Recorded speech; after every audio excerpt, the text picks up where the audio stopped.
So I actually have a note that people are trying to use the Zoom link and it's not working. Is that fixed now? So we just opened the meeting up right now. Okay. So that's Yeah, why it's they- not working. they Thought it was 7. Okay. Okay. All yours. Thank you. Time's out every 2 or 3 minutes. Well, good So- evening. It is 7:22 PM and welcome to the San Marino Unified School District Board of Education meeting. Here is your board president, Mrs. Caldwell. Thank you very much. So I'm so sorry to make you all wait. We were trying to get some important stuff finished and we were unsuccessful, so that didn't even work out, but we made a lot of progress. So that's the good news. So we just completed, well, actually, I should just check this. Do I need to reread all of this for open session again? Yes, you have to read it twice, once before and once Okay. after, sorry. All right, sorry, let me start all through that again. So our contact information, let me just start with that. All meetings of the Board of Education are open to members of the public unless publicly noticed as a confidential closed session as allowed by law in Education Code Section 35147. Members of the public may address the board as outlined in the public comment section of the agenda. The audio of all meetings is recorded and a member of the public may be held liable for any slanderous or otherwise defamatory statements. In consideration of the board and members of the audience, please turn off or silence your cell phones while in the boardroom. The San Marino Unified School District encourages those with disabilities to participate fully in the public meeting process. If you need a disability-related modification or accommodation, including auxiliary aids or services to participate in the public meeting, contact the assistant to the superintendent at j.dellatore@smusd.us or 626-299-7000, extension 1310, at least 48 hours before the scheduled board meeting so that we may make every reasonable effort to accommodate you. Documents provided to a majority of the Board of Education regarding an open session item on this agenda will be made available for public inspection in the district office located at 1665 West Drive, San Marino, during normal business hours. In addition, such writings and documents may be viewed on the district's website at www.smusd.us.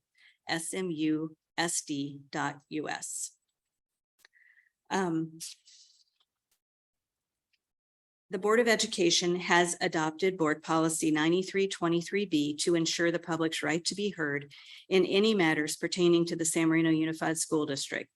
Persons who wish to provide public comment will have 3 options to submit public comments.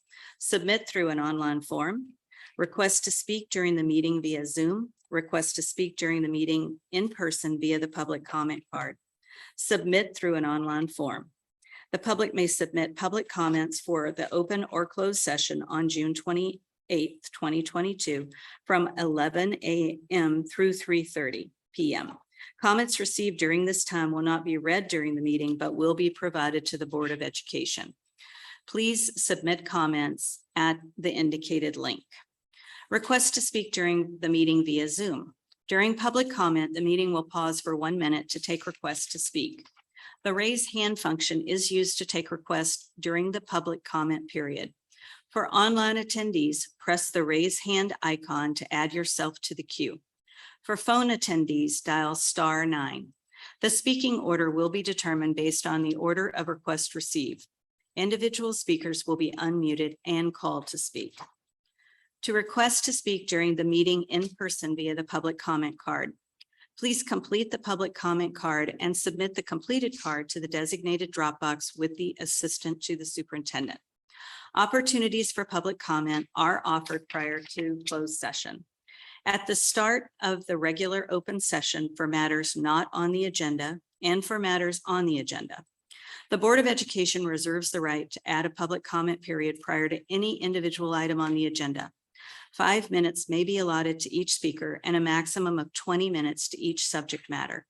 However, in the event there are more than 4 speakers on the same subject matter, the board president retains the discretion to adjust and limit time allocated to each speaker to ensure that all wishing to speak will be heard within the 20-minute allotment. So with this, we now move to the communications section from the audience. we already did the closed session one, so we didn't have to do that. Great. So we completed our closed session.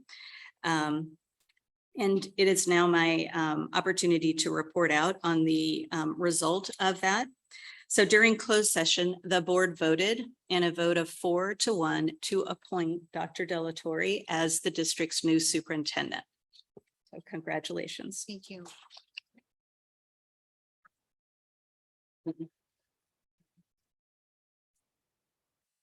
So we had also a conference with labor negotiators, which remains incomplete. So we are not answering, reporting out on that at this point. So our regular open session now begins, and I'm happy to actually officially call us to order after 2 pages of reading. So let's begin with the Pledge of Allegiance. I pledge allegiance to the flag of the United States of America and to the republic for which it stands, one nation, under God, indivisible, with liberty and justice for all.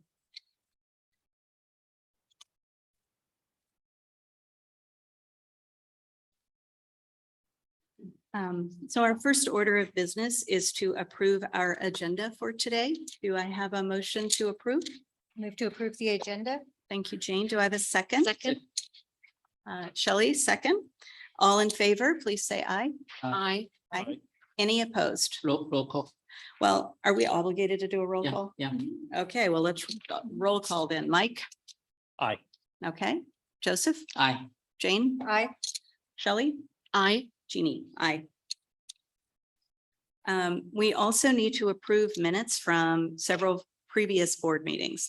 The first one is May 24th. It's our Board of Education meeting minutes for that day, 5/24/22. Do I have a motion to approve? I move to approve. Thank you, May Joseph. 24.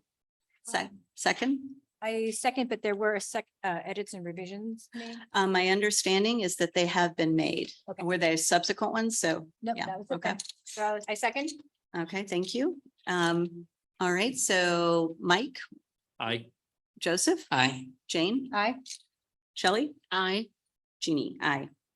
6/6/2022, a special Board of Education meeting, the minutes. I move to approve. Thank you, Joseph. June Second. 6. Second. Second. Oh, Shelley can have it. Well, you actually beat her, so we'll go with your second. And then starting again with roll call, Mike, Aye. Joseph, Aye. Jane, Aye. Shelley, Aye. Jeannie, aye. Then we have another special Board of Education meeting on 6/8. We have a motion to approve. I move to approve. Thank you. June Joseph. 8th. Great. Do we have a second? Second. Second for Shelley. Okay, Mike, do you, Aye. Joseph, Aye. Jane, Aye. Shelley? Aye. Aye. And then we have our regular Board of Education meeting on June 14th. Do we have a motion to approve? Move to approve June 14th minutes. Thank you. Do we have a second? Second. Thank you, Shelley. Mike, Aye. Joseph, Aye. Jane, Aye. Shelley, Aye. Jeannie, aye. Okay, so all minutes approved. So now we move to our number 7 item, the San Marino Unified School District Community Spotlight, San Marino Schools Foundation. Thank you, President Caldwell, members of the board, executive team. The San Marino Schools Foundation has been instrumental in allowing our underfunded school district to continue to provide outstanding programs and lower than average class sizes. We are exceedingly grateful to them for their support. And we have here with us this evening, Catherine Oliveris on behalf of the Schools Foundation staff, and we have several prominent members of the Board of Trustees with us. Catherine? Thank you very much, school board members and Dr. De La Torre and your council. I do have with me board trustees Tom Koch, Issa Nesnes, Michelle Esmond Shade, and Lisa Wang. And we are here, although there are still 2 full days in our fiscal year and campaign. We are here to present the San Marino School District with this very large check, which is both large in size and contents. for $706,019, which fulfills the balance of our 2021-2022 commitment of about just a little over $2 million to fund teaching positions in the school district.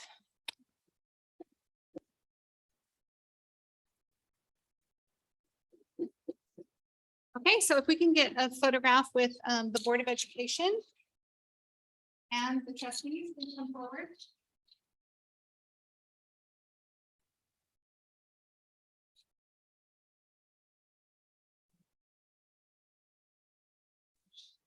Thank you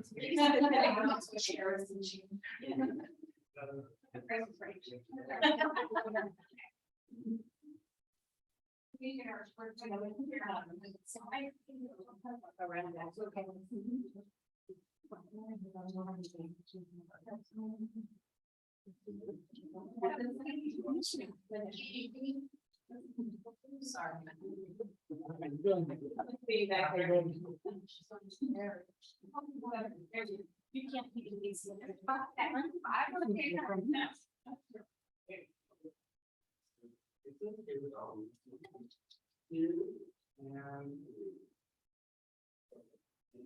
Thank you. Thank you.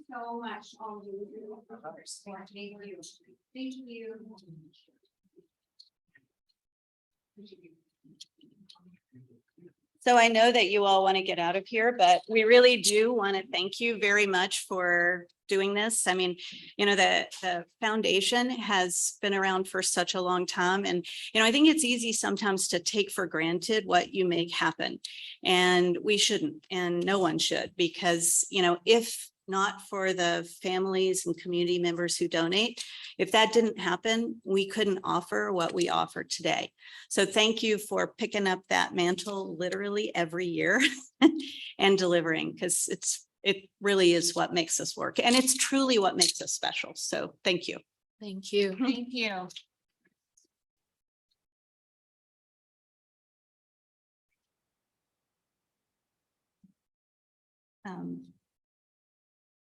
So we now move back to public comments on any other item on the agenda. Our logic here. Yes. Okay, so we are now moving to public comments for items on the on any item. Wait a minute, this is for not what's not on the agenda. Yeah, so any items that aren't on the agenda. It says any matters, period. I think. But we talk about it when we get to the agenda item, that's when they talk about those in the agenda Okay. item, isn't?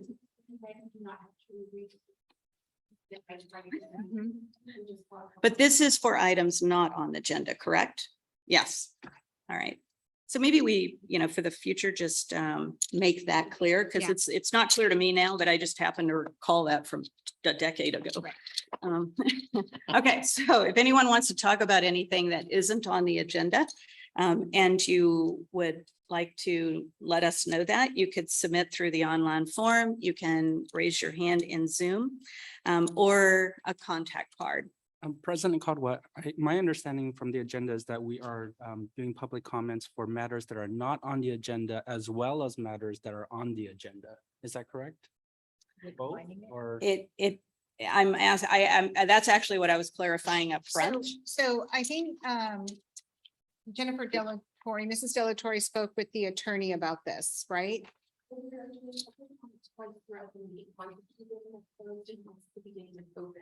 Beginning of open session will conduct public comments for matters on the agenda and matters not on. So both.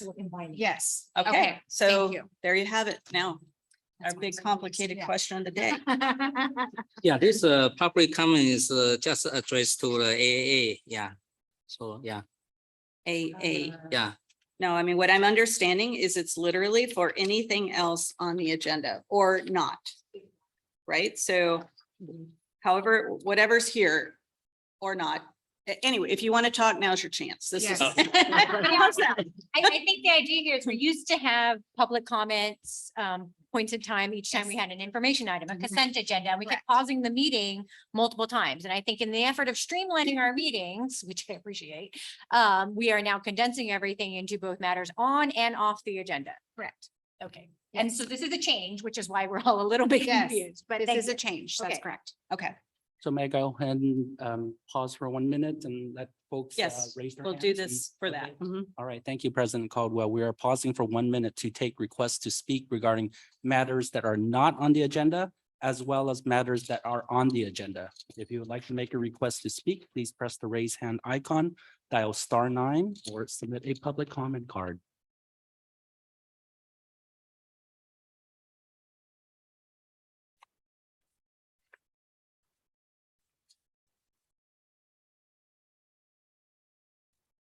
$30 remain if you'd like to make a request to speak regarding matters that are not on the agenda or on the agenda. Please press the raise hand icon, dial *9, or submit a public comment card.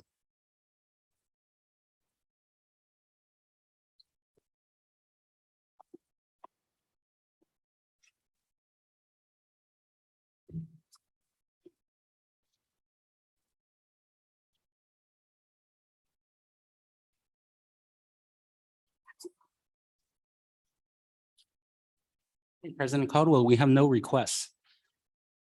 Okay, thank you. So that moves us to our consent agenda. So item 9. If I could have a motion to approve our consent agenda. Move to approve the consent agenda. Thank you. So I have a first, do I have a second? Second. Thank you, Joseph. I do have a question. Okay, And it's something I had asked in communication, but I wanted to clarify for the sake of the meeting as well. Norton Rose Fulbright, there was significant fee, there was a significant payment made to Norton Rose Fulbright. Can you just illuminate what that was for? Sure. That was the law firm that was representing the school district when we went out for renewal of our parcel tax Measure E. In addition to that, there was some associated litigation by a community member, and the firm was representing us in that matter as well. And that representation took place over the span of 2.5 years. And for 2.5 years, the school district was not billed during that time for the representation. So we received one bill at the end of the representation. And we were questioning that because we typically get billed, at least monthly by our legal firms. And, we're a small school district and we have cash flow concerns. And so we were able to negotiate $75,000 off of that bill. But we are still responsible for the remaining balance for representation during that period of time. Good job on the 75,000. Thank you. All right, so any other questions, any other comments? Okay, so let's vote. Mike, would you like to go first? Aye. Joseph? Aye. Jane? Aye. Shelley? Aye. Jeannie, aye. All right, our consent agenda has passed. So moving on to the communication section, communications from the Board of Education. Mike, could we start with you? Sure. Since our last meeting, actually, during our last meeting and a little after that, I was out of town because I was at the national championships for the speech and debate national qualifiers for our high school team. I'm happy to report that we had some students that were able to move to the higher levels of the competition. One student on the debate side qualified as a top 16 competitor in the country. And then we also had a student on the speech side that also qualified up in the octo finals as well. So it was a great, successful trip. Our students had a very good time. They were happy to be in person at the competition. I'm told there were 6,000 students that were competing in Louisville, Kentucky for that tournament. And it was a successful trip. We were able to bring everybody home. So, so that was good. Thank you. Joseph? June 15, I went to the San Marino High School with Dr. Richter. And then we visit for the summer school So this is the part two. Yeah, the part one I mentioned last time. So we visit the Valentine Elementary and Middle School. Yeah. And this one, June 15, we visit the high school. So just trying to understand what's going on during the summer vacation. Our some, I think, is the incoming high school student, yeah, and also some the junior or senior they attend the summer school. I think look very good, yeah. And then the June 16, I attend the Huntington Library Education and Volunteer Committee, yeah. So we also talking about the future plan. And besides that, today I have a gift for each of you because this is the last meeting. I know each of you probably go to the vacation, but be cautious. Yeah, in your hotel, you will have your money, but sometimes you may not buy the test kit, right?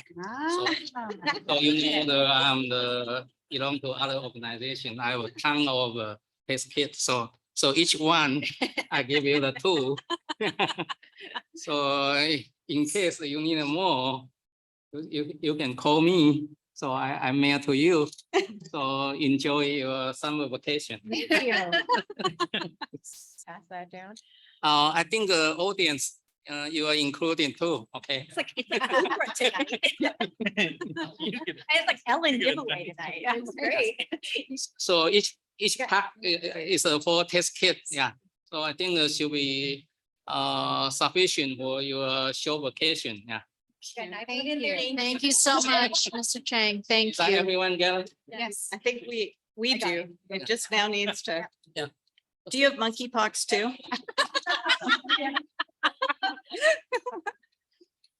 So I have nothing except the test kit. Okay, that's my report. Thank you. Thank you, Mr. Chang. You're always so thoughtful. Yes. Thank you. Thank you very much. All right. But this one from my CSC Health. Yeah. So I'm the chair for the committee. Yeah. Thank you, Okay. Joseph. Very thoughtful. Thank you. So for myself, I kind of embarked on a couple of professional development and exploration for myself as a board member. So last week, I actually went to Fashion Institute of Design and Merchandising, FIDM. They had a 2-day parent program. My daughter was there as a student and participating in the program. And so I got to participate in the parent component of it, which was fascinating because as we launch into more and more CTE pathways, you really look at how other schools are doing it. And it's a technical school. It's traditionally been a technical school, but I didn't realize they actually offer bachelor's degrees now. And what they do is they flip the model. Instead of spending your first 2 years doing a general education and then moving into your specialty, you spend your first 2 years doing your specialty and then kind of diving deeper into it with maybe a business or merchandising or something degree, which was fascinating because it really allows the student to come in and just jump right into what they're really passionate and interested in. And so as we look at our own CTE pathways and how we really expand those opportunities for our students so they can really stand out for college applications, so they can become confident learners, it was really fascinating for me to see that as we look at opportunities for possibly mentoring or internships even. And it was just a great opportunity to see how they really looked at education as not just a curriculum, but they had this really great way of framing it where they said educating, training, and professionalizing students. And I thought that was great because if nothing else, our students are expected, even when they get to college, to be professionals. And so I thought, how do we sort of adapt that to how we educate our kids? I also concluded, again, more professional development for myself. I concluded a quarter program of an online community college course with De Anza Community College in Asian American Studies. And it was fascinating. I'd never taken ethnic studies before. It was not something I ever needed to take before as a student in college. And so it was really fascinating to look at what ethnic studies is and what it isn't, And really looking at it through a lens of, we are going to be required to offer this to our students. So what is it that we're actually going to be doing for our students? What are we going to be teaching them? What are we not teaching them? How are we really preparing them to look at their education through different lenses? And so that was a really great experience for me to do that. In terms of my interactions with the community, I spoke with a number of people in the community who were curious about our superintendent search. And so I think people will be pleased to see that we are moving forward with some decisions. And I also spoke with people in the community about the school board elections. And I think for me, I wanted to stress the need that for anybody considering it, and this is what I told people, is that they really need to consider it as a 4-year term. It's not something you step into and think you can step away from. And then the board has to appoint somebody. It's not like, it's really not best served in that way. It's not effective in a governance sense, in the sense of governance. It's not fair to the community as part of the electoral process. And it also distracts the district from the business of our schools and our priority, which is to serve our students. So that was sort of the message that I conveyed to anybody who spoke with me, that it was really important that it wasn't about what you thought and what your opinions were, what your positions were, as much as it really was about committing yourself to serve the students for the next 4 years, because that's where the work really is able to gain some traction. So that's it. Thank you. Shelley? Thank you. I continue to do professional work, and this month we did some training on Title IX, and it's a 50-year anniversary of Title IX already. And we're starting to look at diversity, equity, and inclusion through data and science. That was an interesting topic from LACO. And then we're continuing to work on the summer reading program to promote that at the library through the Friends. Thank you. So much of what I've done over the last 2 weeks is try to get caught up on what's happened for the last decade. So I spent a lot of time looking at board policies and, kind of perusing the minutes and, looking a little bit at like what's likely to come between now and, more or less the first meeting in December. I also had a lot of conversations with a number of individuals who have interest or know someone who has interest in a Board of Education seat. And honestly, that's a big commitment of mine by, doing this stint here between now and early December. I think I echo very much what Jane said. When I first became a board member in 2001, that's like long time ago now, the individual who asked me to run was on the board, and he said to me, and honestly, I've taken this to heart in every board position I've ever taken since then. When you join a board like this, you have an obligation to groom your successor. And so I did that, it was part of what I did. And it's important because I think a lot of people have misconceptions about what being a board member actually is. We work with 4 other people, and it's collaboration. It's not what you want to get done. It's what you can get done with 4 other people. And it's a huge difference. And people really kind of have to understand that. They have to understand it's a commitment. They have to understand they are the educational thought leaders in the community. They can receive input from parents or other community members, which is great, but they cannot alter the outcome based on the thoughts of a few. They really need to be the experts, and that has to be how they're willing to work. And anyway, so you're gonna hear me just say that over and over again, because I really want to see folks like that on the board, and I want to see them committed for 4 years. It's really not, I've never, ever before seen what happened in the last couple of years here. So I hope that doesn't happen again, because the continuity is critical. I said, when the 4 other ones up here interviewed me, and you're going to hear me say this again too, a net new board member isn't even competent until they've been here 18 months. It's how long it takes to become good at the job. It's a lot to learn. And you just can't be trading people because they then can't be value added. So it's really, really important. So with that, how about if I turn it over to you? Thank you. Thank you, President Caldwell. Members of the Board of Education Executive Team, it is my distinct pleasure this evening to introduce you to the newest member of our professional team, and that is Dr. Jason Rose.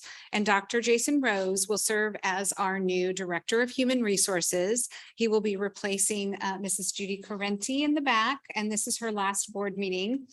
We will miss her, and we are excited about Dr. Rose joining our team. She is leaving us to go to Garvey School District as their new chief business official. So we wish you well in that endeavor, Judy. You have been amazing. We are really going to miss you. But at the same time, back to Dr. Rose, out with the old, in with the new. No, I'm just kidding. She knows I love her. So Dr. Jason Rose joins our team from Rosemead School District, where he served as the coordinator of human resources. He has over 25 years of experience in public education, first as a secondary math teacher, right? Then as a principal of an elementary school and a middle school. And coincidentally, the elementary school that he was principal of was the elementary school that Dr. Michael Lynn was principal of. So did he replaced you, right? Yes. Yeah, as principal. So it is a very small world in education. Dr. Rose holds a bachelor's degree in communications from Cal State University, San Bernardino, and a master's degree in educational administration from Cal State University, Northridge. And he earned his doctorate degree in educational leadership from Loyola Marymount. Dr. Rose has two children, Riley, 22, Taylor, 20, and his lovely wife, Katie, is joining him this evening. She teaches 5th grade at Cloverly School in Temple City. So we want to welcome Dr. Rose and his lovely wife, Katie, to our team, and we look forward to working with you in the years ahead. So congratulations to you, Dr. Rose, and would you like to say a few?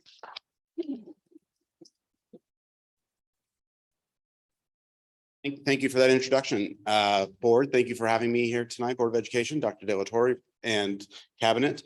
I'm very excited to join your wonderful school district. Everyone has been very welcoming, very gracious. I'm already receiving gifts, so it's been a plus so far. I can't wait to start forming those bonds with the bargaining units.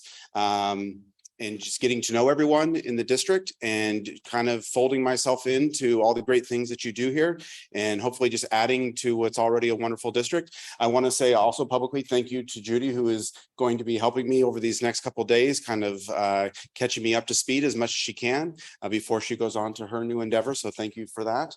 But I'm very excited and I thank you for this opportunity and I hope you are not disappointed. You have big shoes to fill. I do. Welcome and thank you.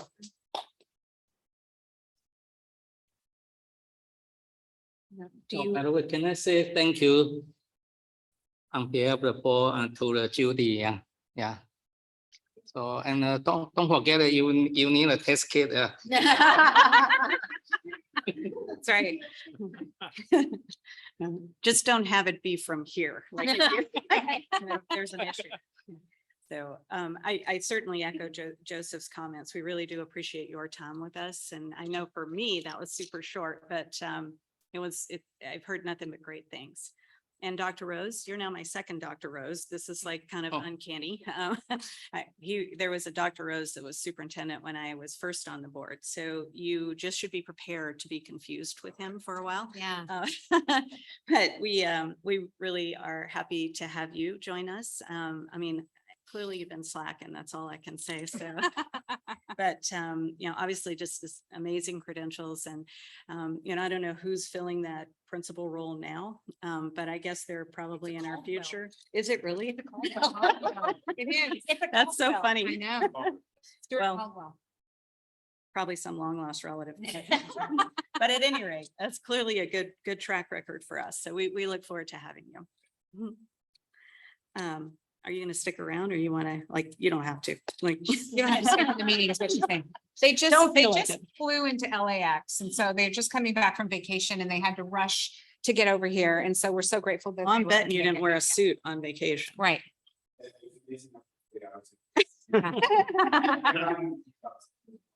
So go. You know what? Seriously, you're gonna have plenty of time to be in here. Yeah. Yeah. You're welcome to stay, but Thank you. do not feel obligated. Okay, so, Lucky you was able to fly back. right, exactly. So I think now we move to, where are we? 11A. Yes. You wanna, Yes, thank you, President Caldwell. So at this time, I would like to introduce to you Dr. Tony Belize. He is a Harvard-trained forensic psychologist. He trains and lectures nationally and internationally on behavioral threat assessment, emerging trends in targeted violence, interviewing strategies, and trauma event management.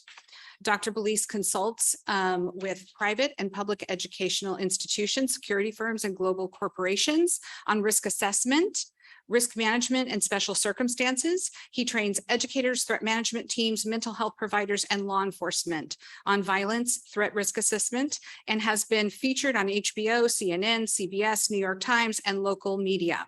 As the former Deputy Director of Los Angeles County Department of Mental Health Emergency Outreach Bureau, Dr. Belize developed and supervised the Los Angeles County School Threat Assessment Response Team, better known as START, Special Prevention Unit, and other field-based units. He has interviewed, consultant, or supervised over 800 cases involving students or individuals of concern. I'd like to say that we've had him on contract since 2014.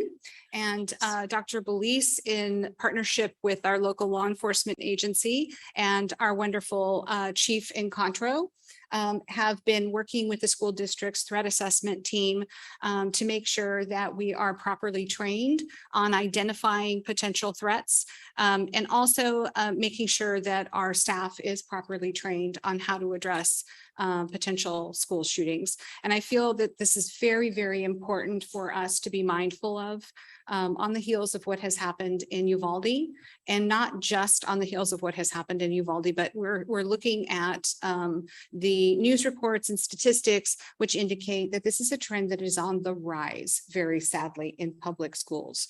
And so we need to do everything within our power to prioritize the health and safety of our students and our staff members. And we certainly want to ensure that the board is well aware and apprised of our plans to continue in that endeavor. And so with that, I'd like to call to the podium, Dr. Belize and Chief in Contro.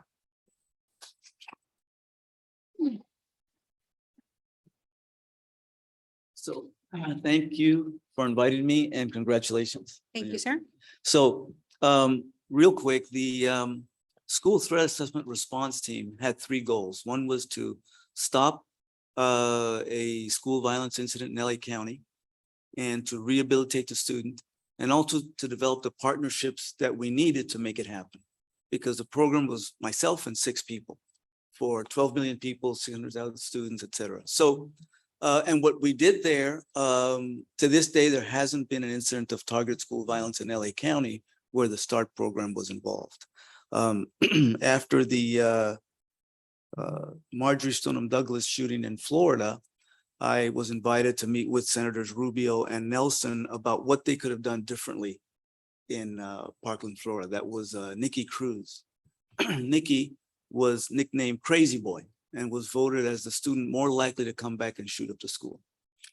And so through that, Broward County then established a school threat assessment response team, which works, right? It's dedicated to do the things that we do. And the most important thing is that part of its success is the partnerships that develop between law, mental health, and education. And so we have that here. The chief has been real supportive when we've had situations that were concerning. Linda and her crew have been very, very receptive to whatever we can do to stop an incident. And the good thing is that when you do something right, no one knows about it, right? But trust me that there's a lot of work that's done to keep the students safe. And the schools are unique because it's not just about students. You've got faculty, you've got employees, so you have worker violence, domestic violence, all sorts of things that spill in. But the training that we do has been real helpful. We had a training here that was part of the chief's group and also the Joint Regional Intelligence Center, which is the fusion center for the LA County Operational Center. So that involves about 5 or 6 counties, and that's our part of our resource here. They provide the heavy lifting when something happens. They have a WeTip hotline. They will be providing a critical infrastructure review of the site so that we take a look at not just the prevention side on the human side, but the physical side. Is the place safe? Can we do something to make it safer? And what can we do? So we're partnered up with them. We're also partnered up with the FBI. Special Agent Jeff Cunio is a liaison to the Behavioral Analysis Unit at Quantico. And when we need to, we employ their services, and it's all made for a very, very safe environment. And I have to say that because of the support from Linda and the chief, I think we're as good as anybody else in terms of doing this stuff. So we will host a training for law enforcement, mental health, and law later this year on targeted violence. It's an 6-hour program, and that's designed to teach everybody how to be safe and what to do. So I think that the training and the willingness for Linda to enact the training and get it going has really made a big difference in this community. So we hope it continues, right? Mhm. And as she made a point, it's not getting any easier. More and more people are endorsing violence as a remedy. And you've got the student issues, you've got the adult issues, you've got name your issue that polarizes the country. And we have that in this community, just like anybody else. So we just need to keep vigilant and keep training and move forward. So thank you. Thank you, Dr. Belize. We are also planning to have a staff-wide training on August 8th. The board is welcome to attend if you would like to. But we're going to have classified and certificated staff members all trained on that day, and that will be a full day of training. Chief and Contra. Thank you. Good evening, Board of Education, Superintendent De La Torre and Cabinet. I really just want to speak on just 2 or 3 things. Number one, Dr. Belize and I go back many, many years in my other life with LAPD. So we understand each other. We understand the importance of teamwork. As a law enforcement professional with 43 years in the profession, I want to apologize to you and everyone else about the response by the Uvalde law enforcement community. It's nothing I would do. It is nothing my police department would do. And it's nothing what any other agency that I know and am familiar with in this area would do. The importance of teamwork, of working with the school district, of working with Dr. Belize and his staff and his contacts are critical. We have been doing that for the 7.5 years I've been here, and under the leadership of Dr. De La Torre, we have blossomed, and it has become a much better partnership and relationship. And because of that, the safety of our students, staff, and faculty are significant. As a dad of a rising sophomore, it's also critical for me. And we look forward to working together. I look forward to meeting and knowing the new principals at Carver and the middle school so that we can make sure that everyone is safe in this community. Thank you very much. Thank you so much. So, could I, Chief and Contra, I didn't know until right this second that you had a child in our high school. And I mean, maybe everyone else knew that, but I am highlighting it because, we know that the San Bernardino Police Department is going to be involved and, a great partner for us. But I do think it is really important to know that you not only have a professional interest, you have a personal one. And I think that's really important. And, you know, I mean, my kids have long since graduated, so I don't have these same concerns, but I am really concerned for other people's kids. And when I woke up that morning and I, you know, sort of heard what had happened in Uvalde, and then, you know, the news starts coming out afterwards about how long it went on and how many people might have been saved if something had happened before. I mean, it was really disturbing. So you know, I really appreciate that, but more than anything, I think I appreciate the expertise, the partnership, and just the professionalism and the planning. You know, I mean, at the end of the day, they say that, you know, like whatever the issue is, if you've planned for it and you've routinely practiced that plan, you're far more likely to be successful if it ever happens. And, you know, clearly that's occurred. And, you know, I mean, on behalf of, you know, parents everywhere, thank you for that. Well, every child in the school is my child, Mm, and that's the way I look at it. well, I think that's how we look at it too. So we share I that. have a question. So, well, the first time I was working with Jeannie, so all time, you know, Thanks for that, Jessica. yeah, the police department did and the city did offer for the resource officer. So the time, you know, the Mrs. Garcia always, you know, stay with the car. So this is like a small wish, but you know, is it possible we can provide free parking and you just put a car in front of the Marino? You do that. Ranto. Well, I mean, I've got an exempt plate, so I can park anywhere I want, but you know, that's something that's clearly the responsibility of the city council and the city manager, and I can only advise on what's important and work towards implementation if something did occur. But those are something that's definitely for people above my pay grade.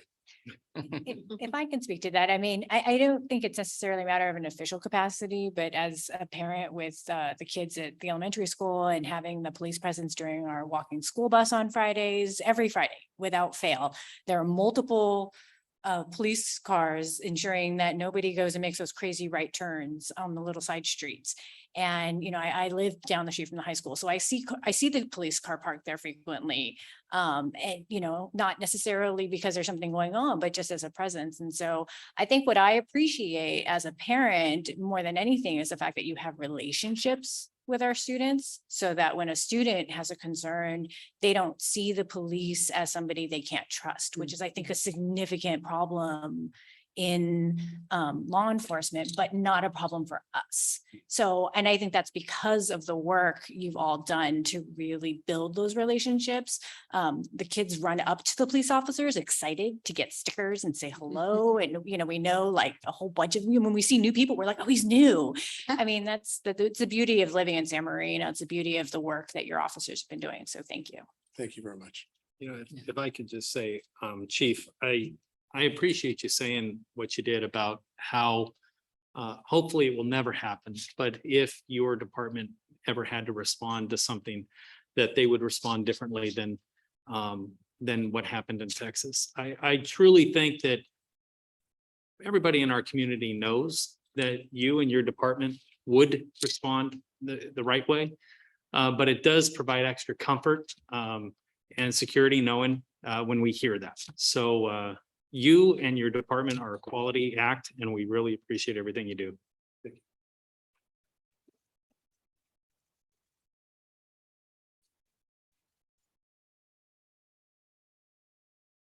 Thank you so much. So moving on to 11B, which I think is sort of also an enrollment update. I don't know if you're Yes. introducing Dr. Lynn or how that's going to go, but Actually, I'm going to do the You're gonna do it. presentation. Okay, Yes, okay. on our 2022-23 enrollment update. Next slide.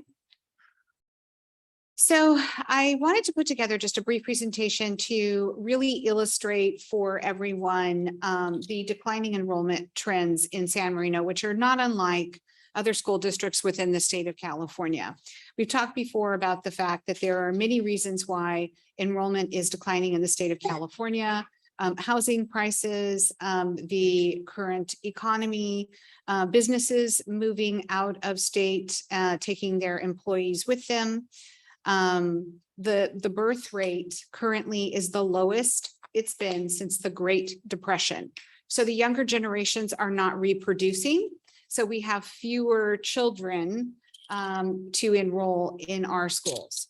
Also with, specifically with San Marino, we had an influx of foreign investment in real estate for many, many years, which allowed us to have an increase in enrollment. When China changed its laws around taking money out of the country, we saw a definite slowdown in the number of homes that were being purchased by foreign investment. So you can see that from 1718 through 21-22, there's definitely a downward trend at the top of that graph, especially at the high school. So we went from 1,109 students to 873 students in the year that we're closing out currently. In the far right-hand column, you see 846 students, which is a further decline at the high school. You look at the middle school is declining, but it's declining at a little bit of a slower rate and pace. At Valentine, which is the red, Valentine in 1718 had 579 kids. And now we have a projected 608, but you'll notice that 608 is still 20 students fewer than we had in the year that we're just closing out, 21-22. If you look at Carver in 1718, there were 619 students. And in the year that we're closing out, 21-22, 583. And our projection for the upcoming year is 575. So we look at our current interdistrict procedures, which there is a link there that will take you to our board policies on accepting interdistricts. We have a priority that we go to, and our number one priority, and this is pursuant to our board policy, is what we call PERT transfers, and that stands for Parent Employment Related Permits. So if you work for the school district, you have top priority. If you work for the city, you would be considered second. If you work for the Huntington Library or our city library or another organization like that, you would get a higher priority than if you are a business owner. And the current rule is that you have to work at least 10 hours or more per week and be able to demonstrate that to qualify for a permit regarding work related. Our second priority is legacy permits, which we implemented for individuals who have owned their homes for 10 years or more in the city of San Marino, who are grandparents and they would like for their grandchildren to attend our schools. We have an avenue for them to apply. And then there's regular interdistrict permits, which is our third priority. And that would be anybody from the outside that doesn't have a connection to San Marino, but just wants to attend the schools, because maybe we have a program at a particular school that doesn't exist in their district of residency. Next slide. So the conditions that we have in place in our board policies for approval of interdistrict attendance, we have to have space available. So we're not going to take interdistricts in a grade level or a subject where we have class sizes that are impacted. So there is a chart in our board policy that shows us what that looks like. And we always leave space available for students that might move in to the community at the beginning of the year. If a student has excess cost, if we would be required to hire an aide or create a program that does not currently exist, the Ed Code allows us to not accept that permit. Student performance, we have a contract that interdistrict students have to sign, and they have to adhere to our rules and policies, and they need to maintain academic achievement, a C or better. They need to have good citizenship at all times. And if for any reason they do not maintain that standard, they can be released from our schools. Next slide.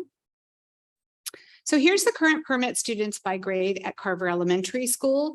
And so you can see the grade levels going down the page. And then you can see the types of permits that we have accepted. In the first column, next to the grade level is SMUSD, and that would be employees who work for the school district. And those are the numbers of interdistricts that we have accepted in each of the grade levels. And then the third column from the left, City of San Marino, there's no kids from the City of San Marino currently in any of those grade levels at Carver. And business owners, those would be business owners in the City of San Marino. You can see that we do have some of those in each of the grade levels at Carver. Other employment related, there's that column. Then we have legacy permit over to the right. So you can see we do have 4 legacy students at Carver.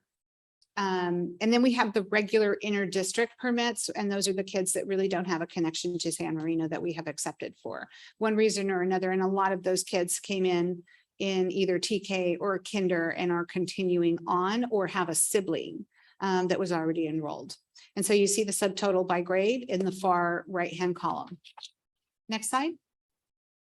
This is the same format, but it's for Valentine Elementary School.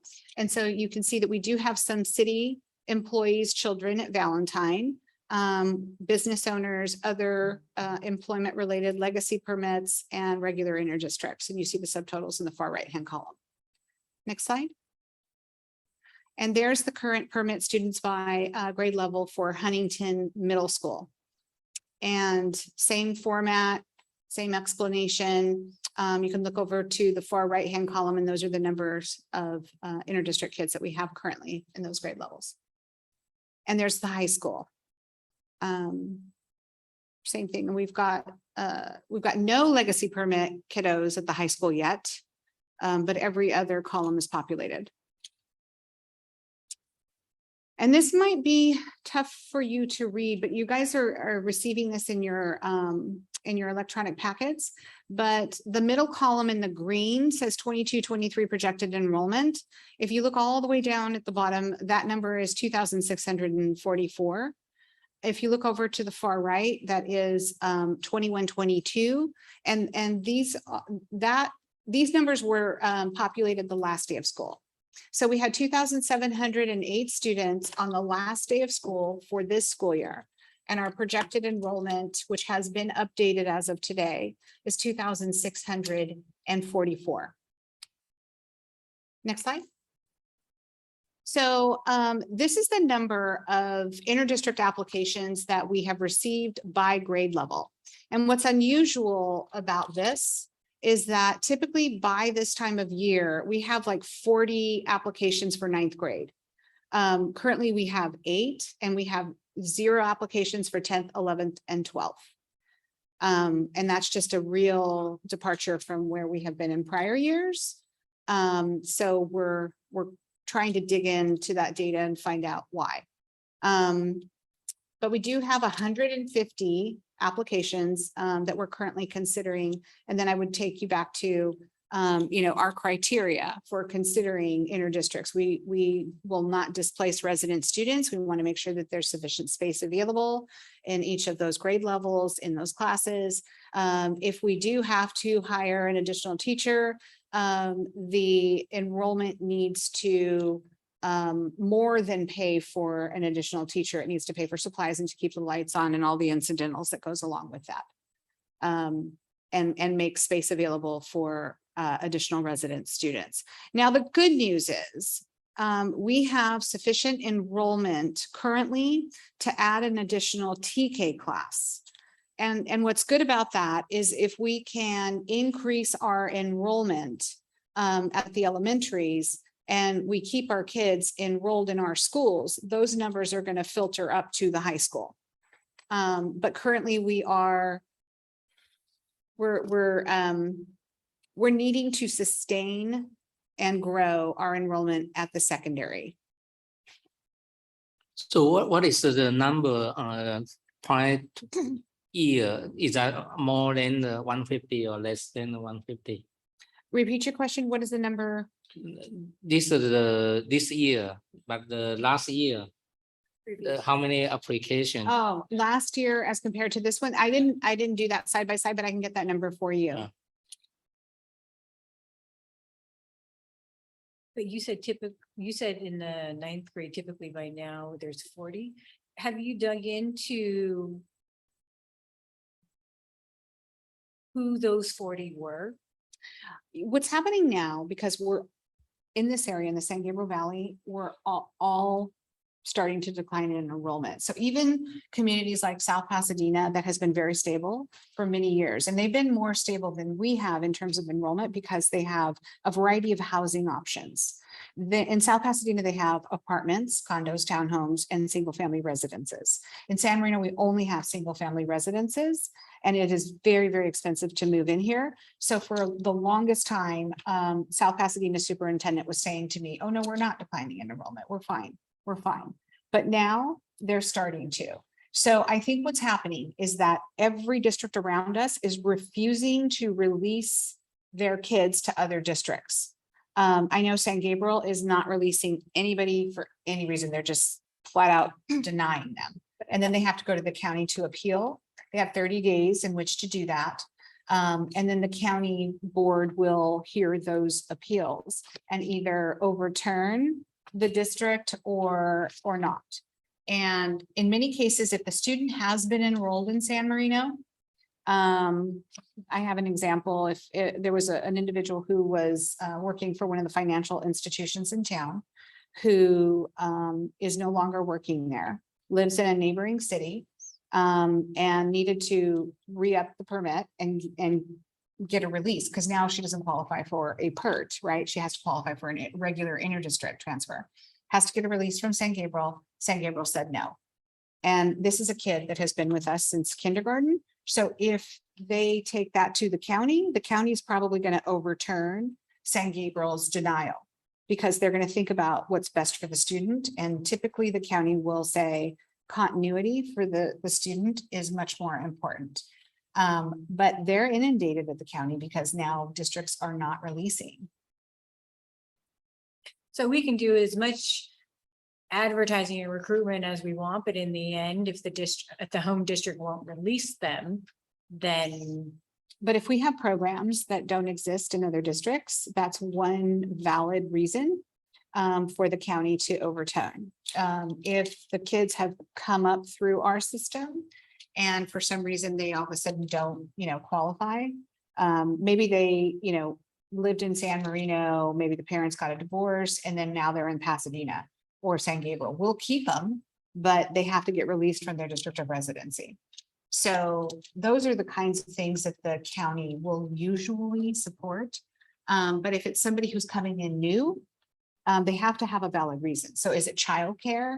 Is it that we have a Caltech program or a humanities course at San Marino High School that doesn't exist in Pasadena or San Gabriel? Those would be valid reasons why the county would say, we're gonna overturn the district's denial. By the way, since Mrs. Weiss here, the San Marino Motor Classic come in, is that we can get a boost? You just recruit Yeah, everyone. can you ask Mr. Weiss? She's not gonna come to any more Oh, meetings. if it's not too late, then how about one page or half page?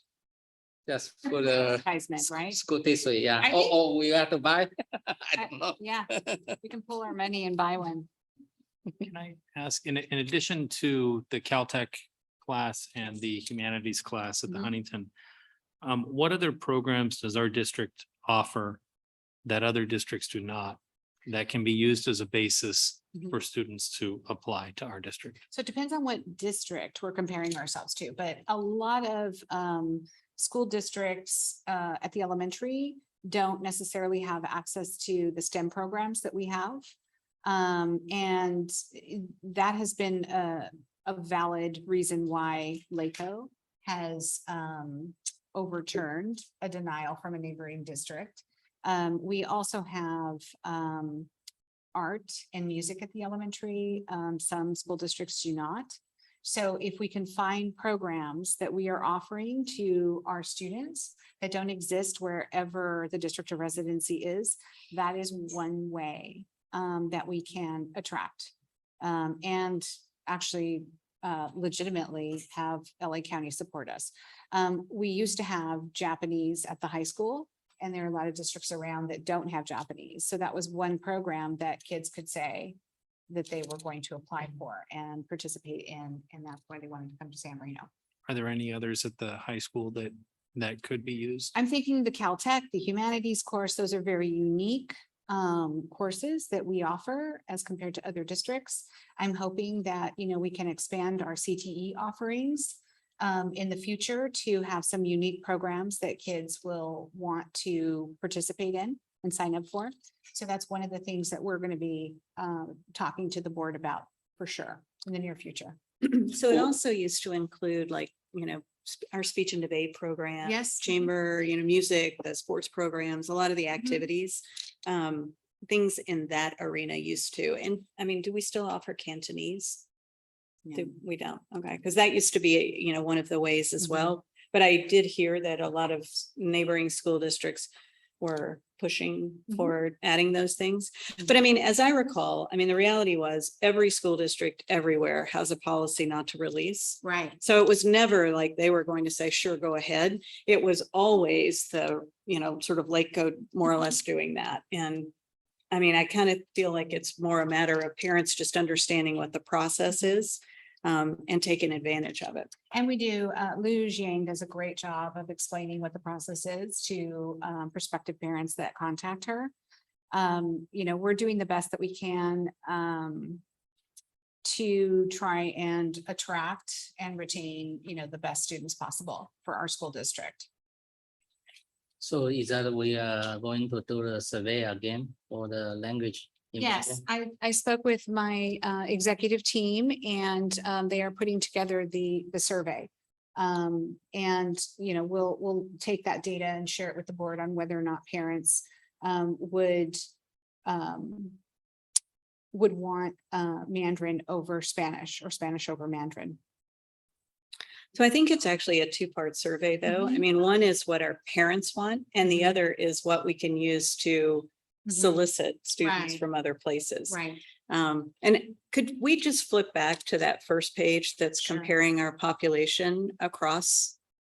Yeah. So, I see that you start in 2017, Mhm. 18. I already said I started in 2001. So, so my trend line goes back to 2001. Right. And the entire time I was on the board and involved in the school district, we never went below 3,000. Right.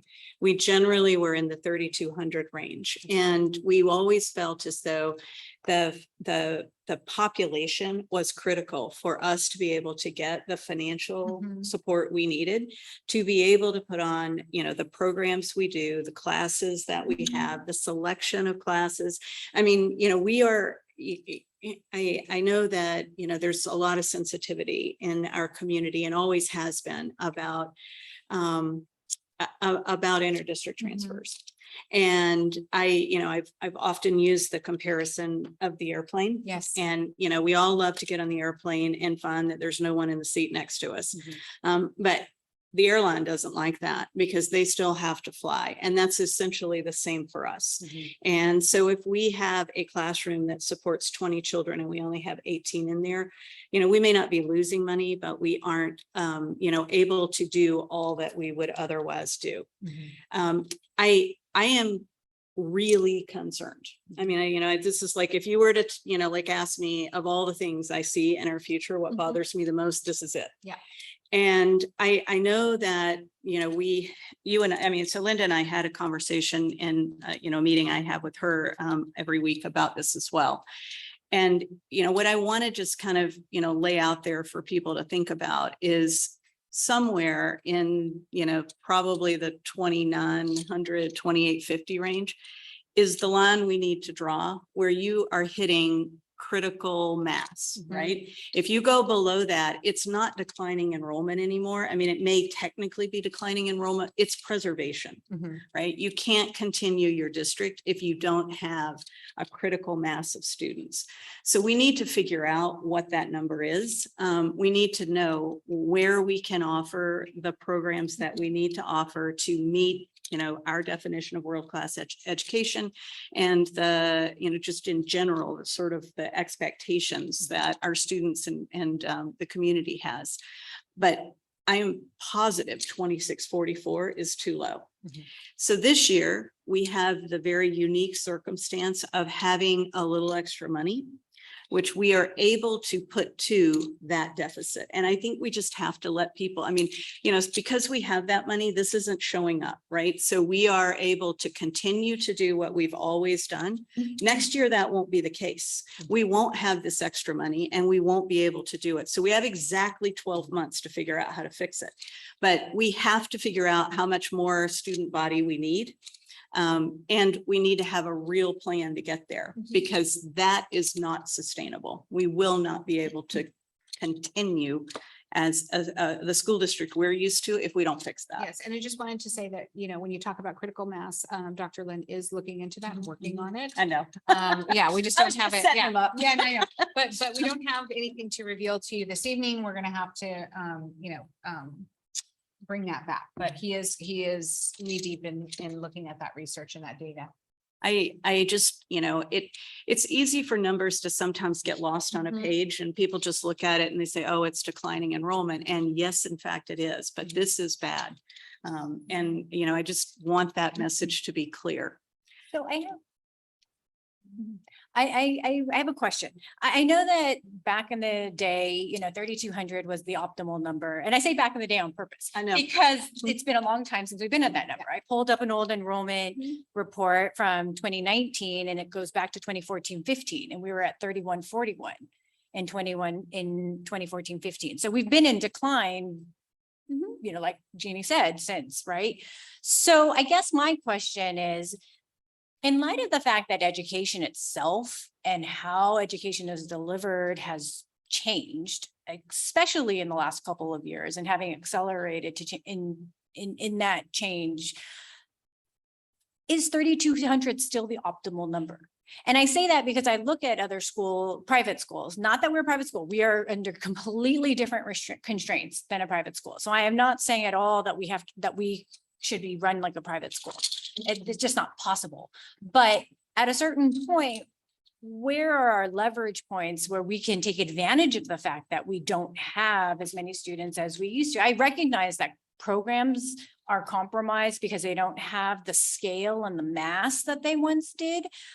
But I also know that as a parent of a high schooler, it's kind of nice. It's small and it's intimate and it creates this really nice environment where everybody knows each other. And I know that as a budget issue, it's especially challenging. As a staffing issue, that's usually where it plays out because of 85% of our budget being our staffing.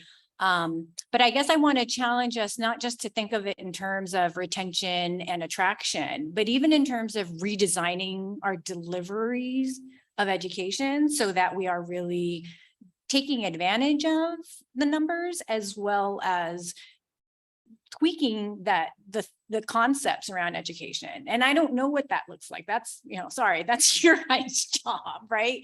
But I just want to, I feel like we keep thinking that bigger is better. And I don't know that bigger is better. Sometimes editing is what you need to do to get to what's good. So I'm not sure. I don't really have anywhere I'm going with this, except to just really challenge us to sort of think about it from another perspective.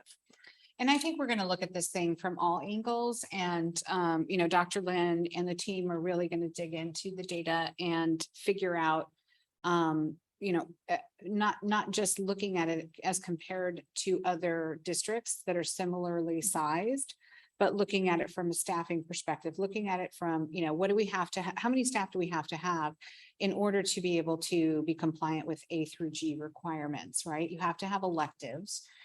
There's just a certain number of things that you have to have in a high school master schedule in order to get kids into colleges. You have to have counselors, you have to have psychologists, you have to have speech and language pathologists, you have to have specialized academic instructors, in addition to all of your departmentalized professional educators. And so there is a point at which districts have to make a decision on whether or not to consolidate their secondary education. And many districts around have done that, that are closing a lot of their schools because of declining enrollment. So at what point do you get, enrollment is so low that you can't field a baseball team, you can't field a football team, you can't, you no longer have kiddos signing up for badminton or speech and debate and that kind of thing. And so you become less competitive as a high school because you don't have the selection. You need to take care of the fundamental core academics for sure. And so all of those things cost money in addition to the incidentals, keeping the lights on, right? Paying for supplies, all of those things. And the more enrollment you have, and I'm not talking about, we're not aspiring to go to 5,000 kids at the high school. That's completely unrealistic. But where we were able to, as far as funding goes, just ask the school's foundation for X number of dollars. It was really 3,000, to 3,200 kids.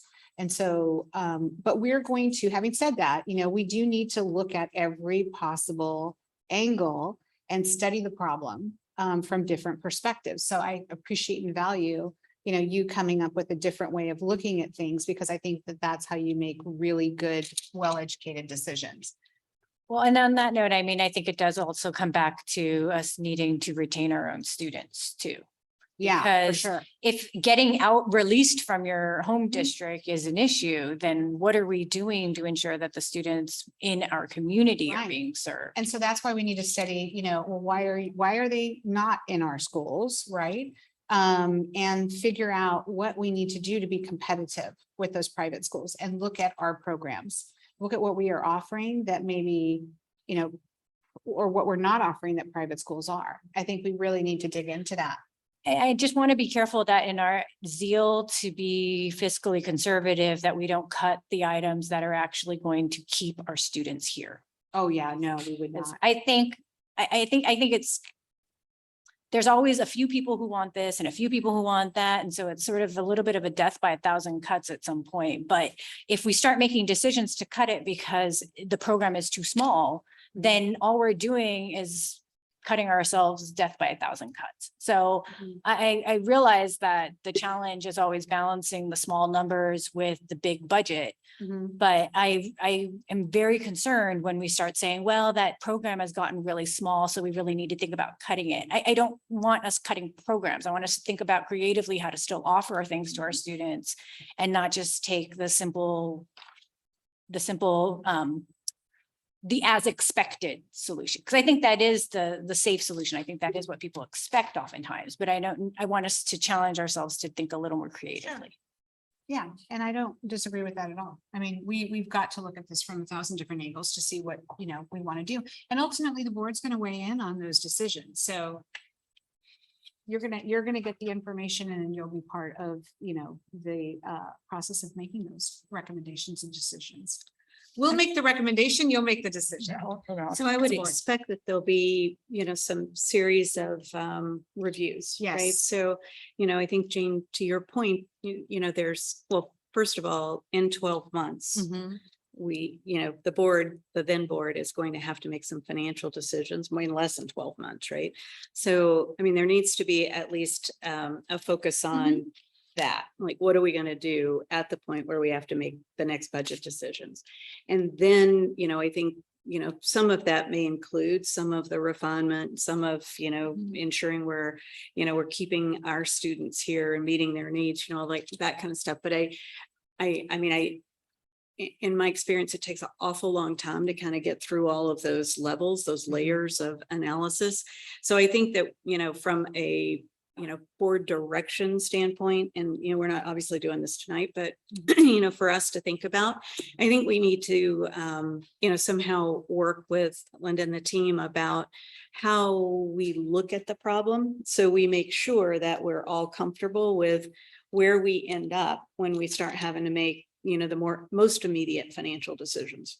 Well, I thought an interesting number was if you go back to the projected enrollment one, and I think we were, how many, my math is terrible. So what is that? 2644 and 2708. So what's that difference there? 2644 is 30. I think, right? 64. Well, so 54, right? well, Is it 60? 54 and 8, so 62. 62. right? So then, and then what I thought was interesting is if you look at 12th grade right there, it's that number right there. That we were at 265 and we're down to 193. So, I mean, it's interesting to me that, and that plays into that, the birth rate. We're not putting in at the lower grades what used to come out at the upper grades. Is it though, or did we lose that many students? I mean, we don't know. Well, I just mean in terms of replacing the total numbers. You're talking about up top, like looking at I see, you're talking about Because if you look at took the total- elementary Well, 'cause schools if you and. look at just the total numbers and there's that chart that goes, the different grades and they move up and all of that. Yeah. We're down 65 students or Right. 62 students, and that's that 12th grade number that we're projecting the loss of. But if you look at any one of those grade levels, They're all down. when we were, so 3,200, I think was the maximum ever, right? So even in Yeah. the heyday, it was never above 3,200. It was generally hovering around the 3,000 to 3,100 number. That's sort of where we generally hit. But what that usually meant is that our high school class sizes were about 300 each. Right. And the reason, so it's like there are multiple, sort of segments that you look at, because with a class size of 300, all of those positions that you kind of want to have available for your seniors and juniors, all of that, there are opportunities for those to be in them. Now it's like hard to get subscriptions into some of those programs, right? You don't have as many kids doing certain things as you used to have. So if you're a kid who's, really great at shot put, I don't know, right? I mean, maybe they can't do shot put because it's just like, these are things where it really becomes a problem because high school's where it shows up the most because there are so many opportunities, but it's just really hard for those kids to fill all of the positions that you really need for the high school to be vibrant. And I mean, to your point, maybe we could do it a little bit differently. That's very possible. But, we're still going to want to play every year or two. We're going to want a dance program. We're going to want a football team. Right. Those are all things where numbers really matter. And, and it's off literally by 100 kids per grade. Well, it's weird because if you look at it, there's some grades where it's going up and there's some grades it's going down. And I think if anything, it does speak to the issue of wanting to have a stable enrollment. I mean, I think for me, that's what it comes down to is if you're going to have, 20 kids in one grade, you want to have those 20 kids moved in the next grade. You want to have them moved in the next grade after that, not only just for the sake of numbers, but you want that continuity of experience. I mean, the most beautiful thing about San Marino is you can go, now TK to 12 and have this amazing comprehensive program. And so you want to be able to really take advantage of that. And what I'm seeing here, looking at these numbers is it, one grade it goes up, one grade it goes down. So there's clearly a lot of movement with the students, and I'm not sure what's going on there. I don't know if it's that these parents are just making different decisions at different points. There's just so much more competition for these students, or if it's COVID related or what, but it's. Well, I think that is also a bit of movement in the birth rate too, right? I mean, we've never been able to control people having, 1.2 kids every year kind of thing, right? Well, if you look at the recession and then track that Well, through, yeah. that So- does track too. Because we do go into the recession points right around 9th or 10th grade. That's when we went into a recession. Right. Well, then there's COVID. There's supposed to be a big birth boom here. So, you know, but, Mhm. but I mean, the whole issue really, and the reason I'm likening it to, or, sort of bringing in the interdistrict transfers is because the way we used to get the continuity was with interdistrict transfers. So you'd maybe have a class that was missing 10 students, so you could, you were 280 instead of 290, whatever the number is. And so you would, have room for 10 interdistrict transfers, which would allow us to maintain class schedules. It would, maintain everything that we currently offer. And, today we don't have the luxury of that for some reason. Can I just ask, I know that we had a great open house at the high school, that's Showcase. the showcase, that put it on display, and also at HMS as well. Yes. But that's that's a great idea, and it's good that we keep doing that. It requires people to come onto our campuses to see what we have. What are we doing, or what can we do to go out to other communities? Whether it's contacting summer camps that are in other communities where those kids are, and introducing them to the programs that we have, so that they can go home and talk with their parents and say, hey, this would be a great district. How do we get there? What are we doing to, if we can, to reach out to other communities and not just have them come to us, but us go out to them to talk to them about how they should come here? So one of the things that we have done in the past with respect to growing enrollment at the elementaries is we've gone out to the private preschools in the area. We've had our elementary school principals go out and we've had coffees, and we've talked to the parents who have their kiddos enrolled in private preschools about our programs and what we have to offer at both Carver and Valentine Elementary School. And that was one way of really attracting some parents who really had a choice to keep their kids in a private school or bring them to San Marino schools. And so that was one of the things that we did on a regular basis. That was back when Liz Hollingsworth was principal and Valerie Cates at Valentine. And we need to start doing those kinds of things again, and having that type of outreach to other organizations and communities and preschools. Yeah, I was ready to sign my daughter for FIDM after 2 days of parent. I mean, they fed me, they informed me, they inspired me, and my daughter's like, I don't want to go here. I'm like, no, you're going there. I mean, so yeah, I do think that outreach is a huge part of it. Yeah, and with, the 2 new principals, we can certainly talk with them about that and come up with a plan to make sure that they're, making those community connections. So we should probably just, talk about how we bring this back onto the agenda, sort of, based on the way you guys are going to do the analysis, or even if it's just sort of coming up with how you're going to do it. We should probably just have some relatively frequent updates just to make sure this group is aware Absolutely. and kind of understands. Okay, Okay. no problem. Well, thank you. Thank you. Mhm. All right, so Dr. Richter, Thank would you you. like to? It would be my pleasure. Thank you, President Caldwell, members of the board, Superintendent Dr. Delatorre, and executive team. Tonight, I'd like to present the board with a brief overview of the local control funding formula, local indicators that will be reflected on the California school dashboard. They are reflected annually on the dashboard. Last year, they were not reflected on the dashboard. Last year they were reflected on the dashboard, but academic achievement data was not as a result of the CASP assessment being optional for school districts. But the local indicators are always reflected on the California school dashboard. Thank you. The purpose of this presentation is to provide the board, as I said, just a brief update on the local indicators that address the 8 priorities of the LCAP. And those 8 priorities must be written into the LCAP. That local priorities are data that are collected at the local level, not at the state level. And then lastly, just to share next steps that address the dashboard local indicators. So the local indicators are State Board of Education approved standards to support districts in measuring and reporting their progress within appropriate priority areas. I think we're on, oh, I'm sorry, I skipped a slide. Yes, let's leave it here, Stephen, please.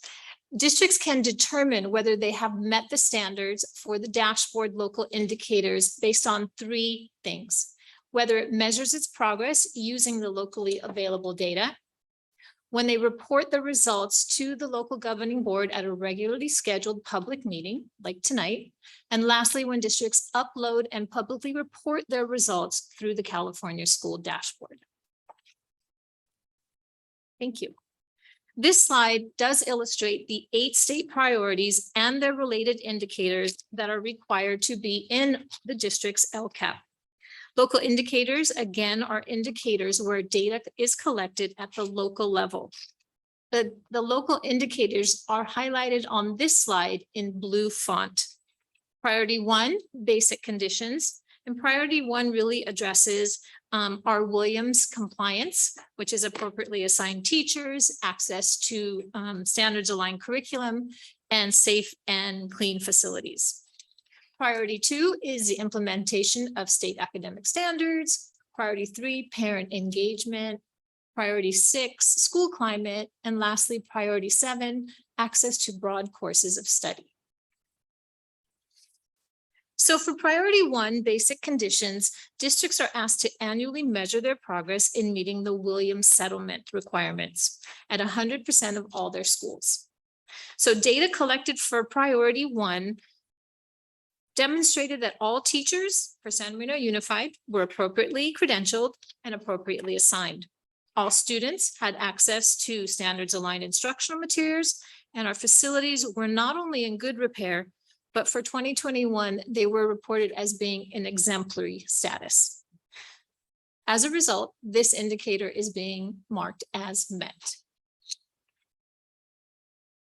For priority 2, implementation of state academic standards, districts identify a locally selected measure or tool to track and summarize progress in the implementation of academic state standards. The State Board of Education approved and provided a reflection tool, which was utilized to measure progress towards implementation. And what was measured were the following content areas that are listed on this slide, all the way from English language arts, CTE, mathematics, visual and performing arts, world languages. For this indicator, implementation of academic state standards for all the areas based on the self-reflection tool continue to reflect full implementation of academic state standards or full implementation and sustainability. The status of this indicator is also being marked as met. Thank you, Stephen. For priority 3, parent engagement, districts annually reflect and measure progress made in parent, guardian, and family engagement in the areas of building relationships, building partnerships for student outcomes, seeking input for decision-making. For this indicator, progress is demonstrated through opportunities that we have listed on this slide, as well as California school parent and staff surveys. The surveys support perceptions of full implementation and sustainability in the district's progress in building parent relationships, parent opportunities for input in decision-making. Listed on this slide are also many of the continued and expanded parent and guardian opportunities where parents serve as active partners with their child's school and/or the district. A continuation of priority 3 on this slide shows that California school and parent surveys show continued favorable results for the district's efforts in encouraging active partnerships, seeking input in decision-making, and feeling welcomed at school. And when we look at these percentages based on the California Schools Parent Survey and the California Staff Survey, we see more or less the same percentages as we did last year, with slight fluctuations of about 1 or 2%, either 1% decrease or 1 or 2% increase. So these percentages again show favorable results with regards to parent engagement and parent partnerships. This status then is also being marked as being met. Priority 6, we're moving on to school climate. A local climate survey is administered at least every other year that provides valid measures of perceptions of school safety and connectedness. San Marino administers this survey annually. This is the Cal School Survey, which is the California Healthy Kids Survey, the California Staff Survey, and the California Survey for Parents. Parent and staff data show favorable perceptions of school safety, student connectedness. Student data also demonstrates that although more than half of participating students indicated favorable perceptions of school safety and connectedness, we see that there is still a need to continue to focus on opportunities to further increase and improve student perceptions in many of these areas. And we're speaking specifically to the California Kids Survey. The status of this indicator is also being marked as met. And then lastly, we have priority 7, which is our access to a broad course of study. Districts annually measure progress in the extent to which all students have access to a broad course of study. And this is per ed code. So for this standard for the 21-22 school year, 100% of San Marino Unified School students continue to maintain full access to broad courses of study as defined in Ed Code 51-210, and this is for grades 1 through 6, and 51-220 AI, which is for grades 7 through 12. And because they have met this indicator, this will also be marked as being met. With regards to next steps, the next steps for San Marino is to upload the local indicator data to the fall 2022 dashboard. And the dashboard opens up in October, so this data will not be uploaded until October. We also shared with the board a lengthy document that really explained the local indicators and the update to the indicators in probably, I think it was about a 10-page document, so that has been shared with you as well. We are anticipating the launch of the 2022 California School Dashboard late in November. So it is going to take some time until that is released publicly. And then as an administrative team, we're going to continue to support our school sites with data analysis, data-driven standards-based instruction based on the local indicator data. We're going to continue to support activities and programs to promote positive school climate. And that can include a variety of things, whether it's academic or behavioral, such as PBIS, web, link crew, UBL, all of the professional development that we have in place. We're going to focus on increasing parent, guardian, and family engagement opportunities, which we believe this year our school sites have done a tremendous job of expanding those opportunities, not only for students, but for parents as well. And then continue to provide access to broad courses of study for all of our students, including our unduplicated students who are English language learners, our foster and homeless, and our low-income students. And that concludes my brief update on the local indicators, and I'm happy to answer any questions that you may have. Anyone have questions for Dr. Richter? Just say thank you. It's very comprehensive. Well, and it's nice to see all those stars saying met. Yes, It's like yes. very nice. So Absolutely. great job. Thank you. Thank you, Dr. Richter, for your work and your dedication. Thank you. I want to thank our teachers and staff because I think they made a lot happen. I was to think that we had 100% of all of our offerings met during COVID for 2 years. That's impressive. It's pretty incredible. Yeah. So thank you. Kudos to the staff. Absolutely. And I think the next item is yours too. Is also mine. Thank you again. So tonight, I'm also pleased to present the board with an overview of the Universal Pre-Kindergarten Planning and Implementation Grant Program, which is commonly referred to as UPK. The 2021 state budget packet established the UPK Planning and Implementation Grant Program as a state early learning initiative with the goal of expanding access to pre-kindergarten programs in school districts. This grant program provides approximately $200 million for the California Department of Education to allocate directly to school districts based on a statutory formula that they have developed to support planning and implementation costs associated with expanding pre-kindergarten options, which include transitional kindergarten, California State Preschool, and programs such as Head Start for eligible students, and other local community-based partnerships. For 2021-22, San Marino was scheduled to receive $120,000 $120,002 to support high-quality kindergarten pre-kindergarten programs. As a condition of receipt of apportionment, school districts must implement universally available TK programs, transitional kindergarten programs, to all four-year-old children by the year 25-26. And in the next couple of slides, we'll go over that a little bit more in detail.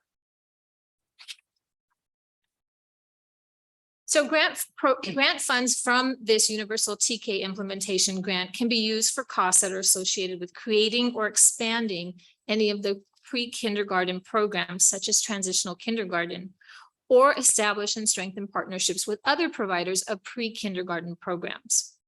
These costs can include planning costs, hiring and recruitment costs for securing teachers and instructional aides, staffing, training and professional development, classroom materials, as well as supplies. Can we stay on this slide, Stephen? Thank you.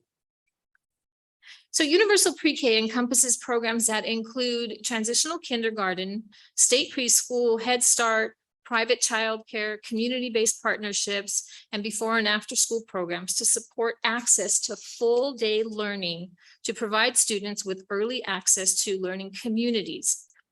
Now that, as I said earlier, includes a lot of different programs from state preschools to Head Start to private childcare, and more specifically transitional kindergarten, which is what we offer here in San Marino, which is a full day transitional kindergarten program.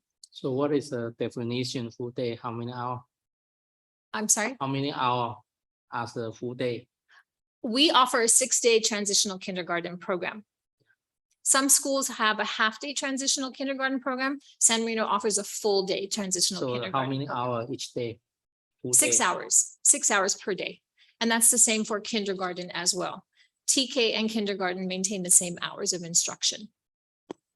So this slide just shows us the advantage of universal pre-kindergarten programs. Decades of research have demonstrated that early and strong foundation matter for learning. Children who have effective learning opportunities before kindergarten have an advantage in school and in life. Children who attend quality pre-K programs are more prepared for school in terms of early literacy, language and math skills, executive functioning, and social emotional development.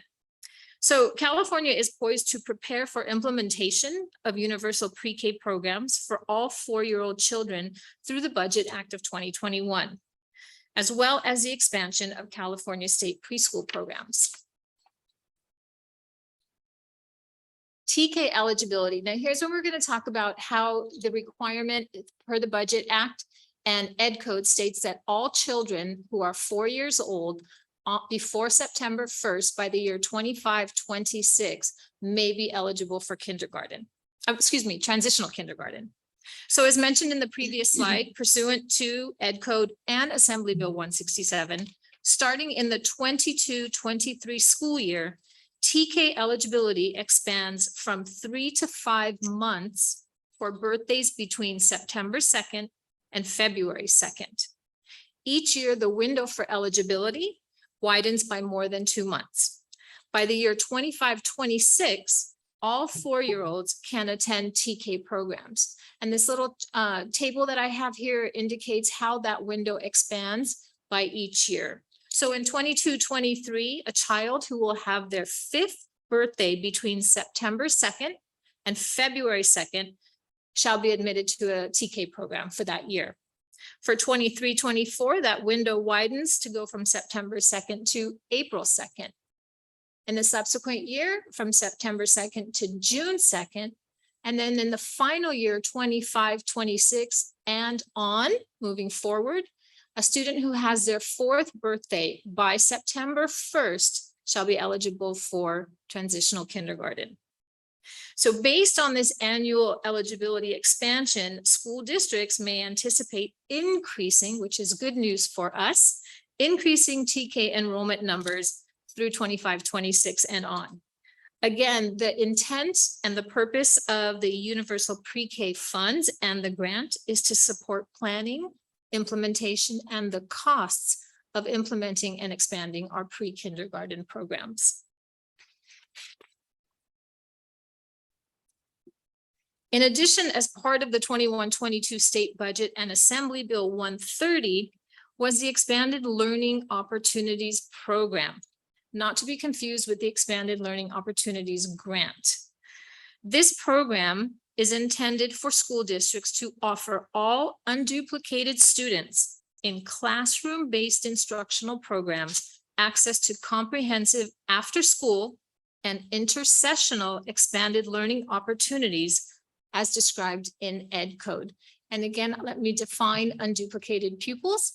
Those are our students who are identified as English language learners, foster and homeless, and low-income students. Pursuant to Ed Code, the ELOP, the Expanded Learning Opportunity Plan, requires districts to offer in-person before or after school expanded learning opportunities that, when added to the core instructional day, are no fewer than 9 hours total. Commencing in the 22-23 school year, which is this upcoming school year, as a condition of receipt of the Expanded Learning Opportunity Program apportionment, school districts with an unduplicated percentage below 80% must offer all TK through 6th grade unduplicated students access to after-school learning opportunities or expanded learning opportunities, and must provide up to 50% of unduplicated students access to expanded learning opportunities. Those opportunities can come in the form of partnerships with community-based organizations, private organizations, family care, Head Start programs, transitional kindergarten programs, and so on, as described earlier in the presentation. ELOP funding, the funding that we will be receiving, is based on the unduplicated counts in grades TK through 6th grade. So this only applies to our unduplicated students who are in transitional kindergarten through 6th grade. And I'm going to elaborate a little bit more on this. For last year, 2021, San Marino showed an unduplicated count of approximately 279 students in transitional kindergarten through 6th grade. As a result of the proposed budget reflected in the governor's May revise, eligible school districts may see an overall increase in total funding allocation equaling to about $1,250 per student. And that's only for students in grades TK through 6th grade, unduplicated students. Once the state budget is enacted, which is anticipated to be completed over the upcoming days, LEAs that receive funds for classroom-based instructional programs that serve grades TK through 6th grade cannot opt out of this program. It is a required program. School districts may not opt out of it as long as they are offering classroom-based instruction, which most school districts do. And so just to recap this, in addition to offering the transitional kindergarten implementation plan, all students who are identified as unduplicated in grades TK through 6 must be afforded expanded learning opportunities, not only during the school year, but also during intersessions, which could include summer school, and those must equal 30 days. Thank you. Next slide. So what does this mean for San Marino Unified School District? San Marino is currently in alignment with the intent of this program as the district continues to offer full-day transitional kindergarten at both sites for eligible students. Pursuant to AB 167, the district will expand its transitional kindergarten program to accommodate expansion of TK age eligibility over the next 4 years in alignment with Ed Code, so that students having a 4th birthday prior to September 1st will have access to pre-kindergarten programs by the year 25-26. Most importantly, to support expanded learning opportunities, San Marino will continue to expand its partnership with Right at School for expanded learning opportunities for grades TK through 6 unduplicated students in alignment with the program requirements. We will also continue to seek other universal pre-K programs that would best meet the needs of our community, our students, and our parents and families to continue to explore those ideas and options as well. And that concludes my semi-brief presentation of the UPK plan with the Expanded Learning Opportunities Program embedded within that plan. So it's really two plans combined into one. And I'm happy to answer any questions that you may have about this program. So during the 6 hour, is that they already have some instruction? What kind of program need to? So transitional kindergarten, we will continue to offer the rigorous classroom-based instructional program that we currently offer in transitional kindergarten. Transitional kindergarten is year one of a 2-year kindergarten program. With the expansion of TK, the expansion of pre-kindergarten programs, we are going to continue to focus on our strong TK programs that we offer here in San Marino and continue to expand those as the age eligibility continues to widen each year. In addition to that, for our unduplicated students, we will be offering right at school, as we do now, to satisfy the requirements of the Expanded Learning Opportunity Grant. And if you recall, when I was going over that one slide, for those unduplicated students, they must have a day no less than 9 hours of expanded time and instructional time. So our TK classrooms are 6 hours. They need an additional 3 hours, whether it's before school or after school, to make 9 hours total. Right at School provides before school and after school time as well. So you are talking about the right school can be equivalent, the certain hour. Yes. Yeah, so they can be recognized. Yes, that time Correct. counts for the Correct. program. Right. And so our obligation as a school district is to offer it. Parents can take advantage of it or not take advantage of it. For our unduplicated students only in grades TK through 6. All of our parents, of course, can take advantage of Right at School, and we encourage them to. But for the Expanded Learning Opportunities Grant, it focuses on our unduplicated students. And for 50% of those students, we must provide access, which means we must fund the Right at School program for them. So then for the management cost, so the right school will be like outsourcing. So we may need to calculate about the cost. We've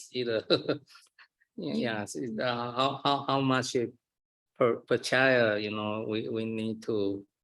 Yes, and we are in discussion and negotiations with Right at School, and they are working closely with many neighboring school districts with this program as well.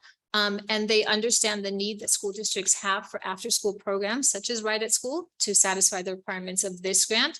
And so what we're looking at is expanding our partnership with them so that they can provide the opportunities for our students before school and after school.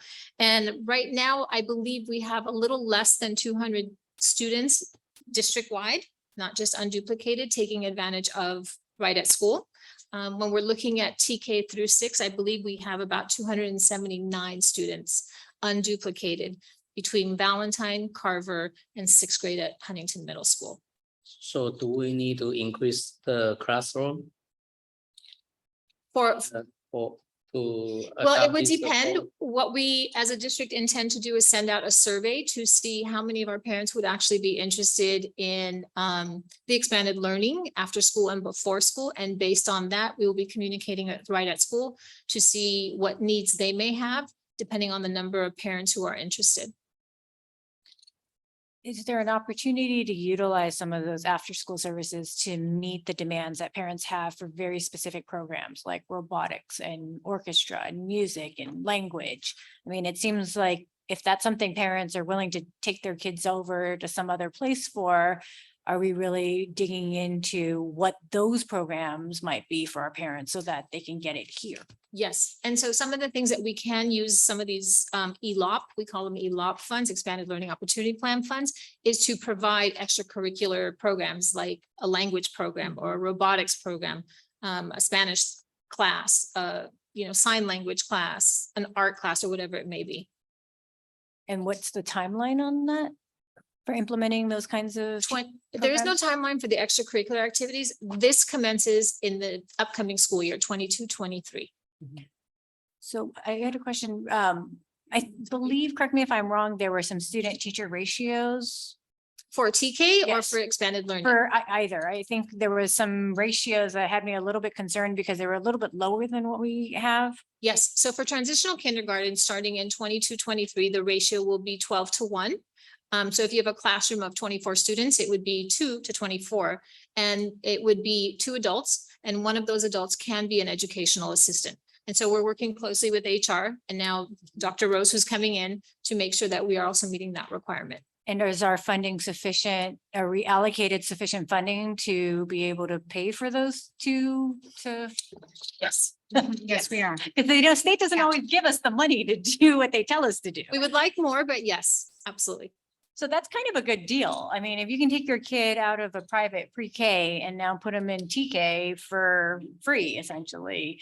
I mean, that's something, I guess that would be where we're seeing those big numbers in the TK enrollment, right? Right. And one of the things we're doing closely is working with business services to really identify physical need. If our TK programs expand by 24-25, really identifying where that's going to be and where we're going to house those programs. Are And there we have any some pretty good ideas. Are there any specific facility changes or upgrades that we have to address to meet the lower age range? There may be, and that's something that Dr. Lynn and I are carefully going over. Any other questions? Thank you very much. Thank you. Thank you, Dr. Richter. Thank you. Okay. Linda, I believe you're. This is a first reading of Board Policy 9021, actually referred to as a bylaw. The last time this board bylaw was reviewed by the Board of Education and revised was in the year 2015. So it's been a while since we've taken a look at this. We have identified an inconsistency between our board policy 9121 and 9123. So by way of background, the California School Boards Association, better known as CSBA, provides sample board policies for public school districts within the state of California. CSBA has a sample board bylaw 9121, which essentially is a position description for a board president. CSBA also has a sample board bylaw for the clerk position.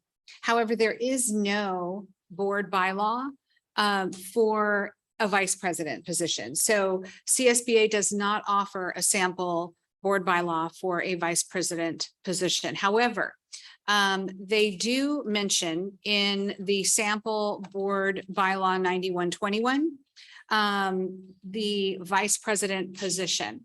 So they have two options in the sample policy. Option one reflects our existing language in 9121.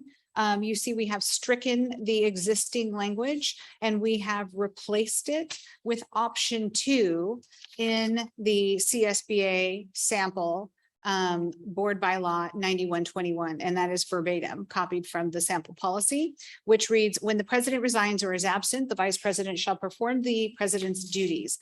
When both the president and vice president are absent, the clerk shall perform the president's duties. So with this change, should the board accept this change, we have consistency between 9121 and 9123. Also, we did a brief survey of other districts and whether or not they have a vice president position. It's about 50% of the districts have it and 50% of the districts do not have it. So some boards of education have a president and a clerk and no vice president. Some boards of education have all three of those officer positions. Very interesting. And even in the districts where they have the three positions, there was no board bylaw for the vice president's job description. But I think that by making this change, it makes it very clear that in the absence of the board president, the vice president would assume and perform the duties of the president. Any questions? I want to thank you for addressing the inconsistency. You're welcome. It really bothered me. And you for finding it. I'm a policy wonk, I have to confess. Well, you know what? It's great when someone is.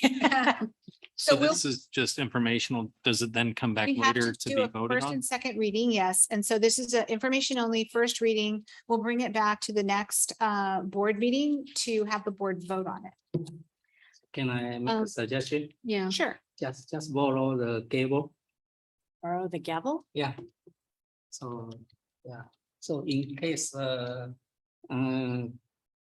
Jeannie. Jenny will go to vacation. So I will have to. Oh, no, Jeannie's not going anywhere. Jeannie's not going anywhere. I'm going to Europe on Saturday. Yeah, you're coming back before the next meeting. I will. I do want to present a couple of things that we need to be mindful of. And that is, it's been a unprecedented couple of years with COVID.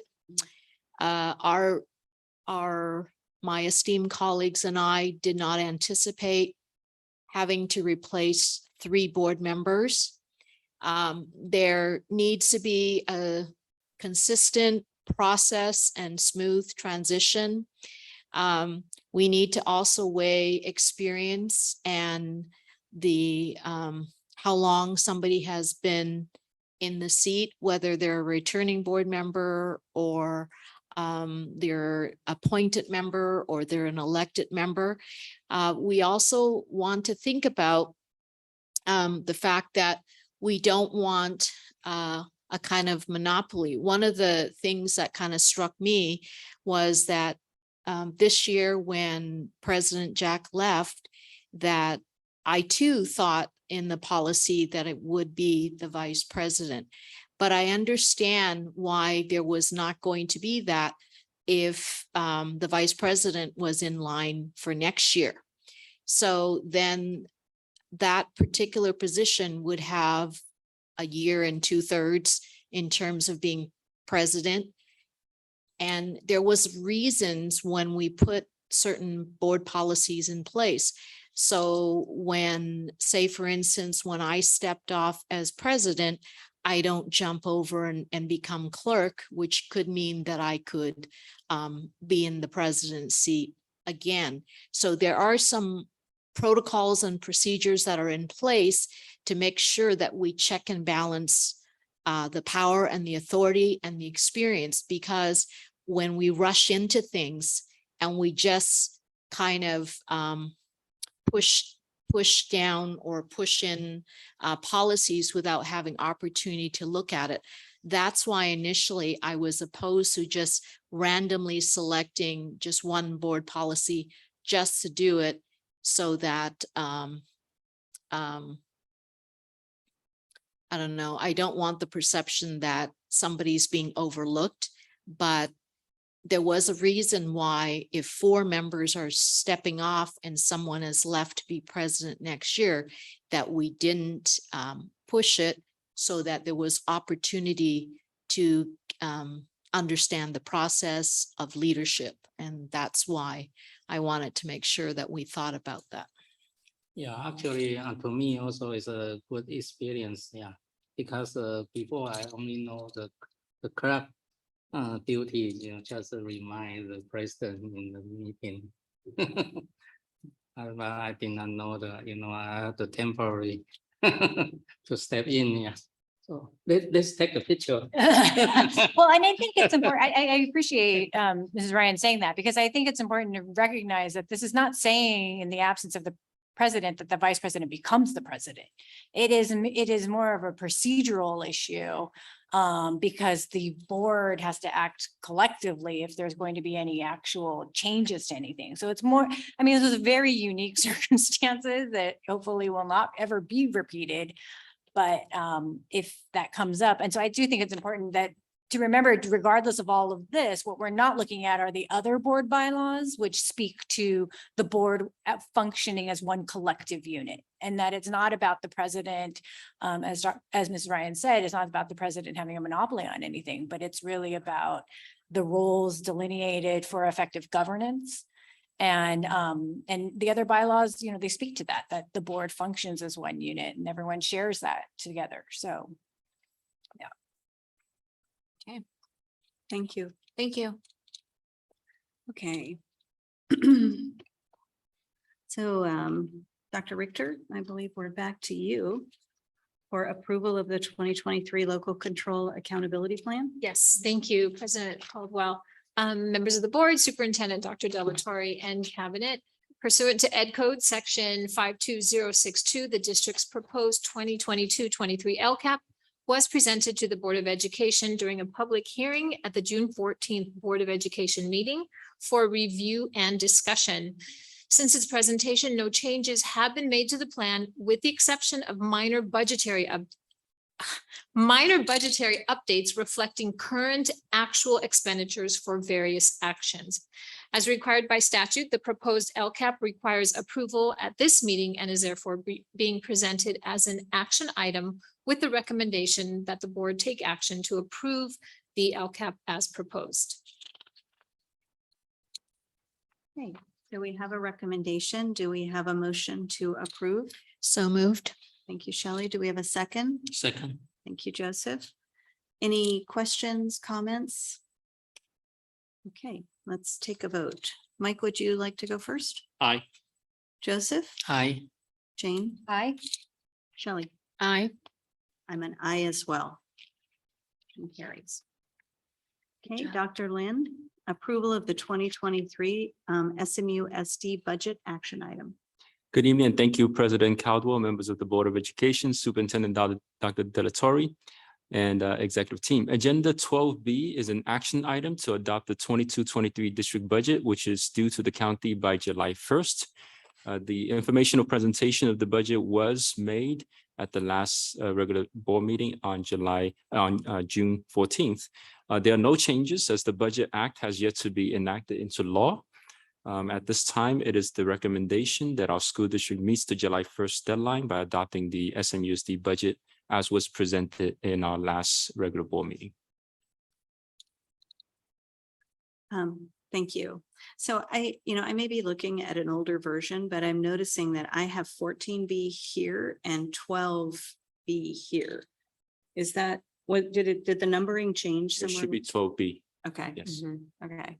I mean, just this, do we need, I mean, I can just highlight that. I just want to make sure everybody knows what we're, Yeah. I know the board does, but anyone who's. So the public sees 12B, They see that. right? Okay. The board electronic Okay. packet is 14B, which is a typo. Okay, okay. All right, perfect. Any questions for Dr. Lynn? Okay, do we have a motion to approve? I'd like to make a motion to approve.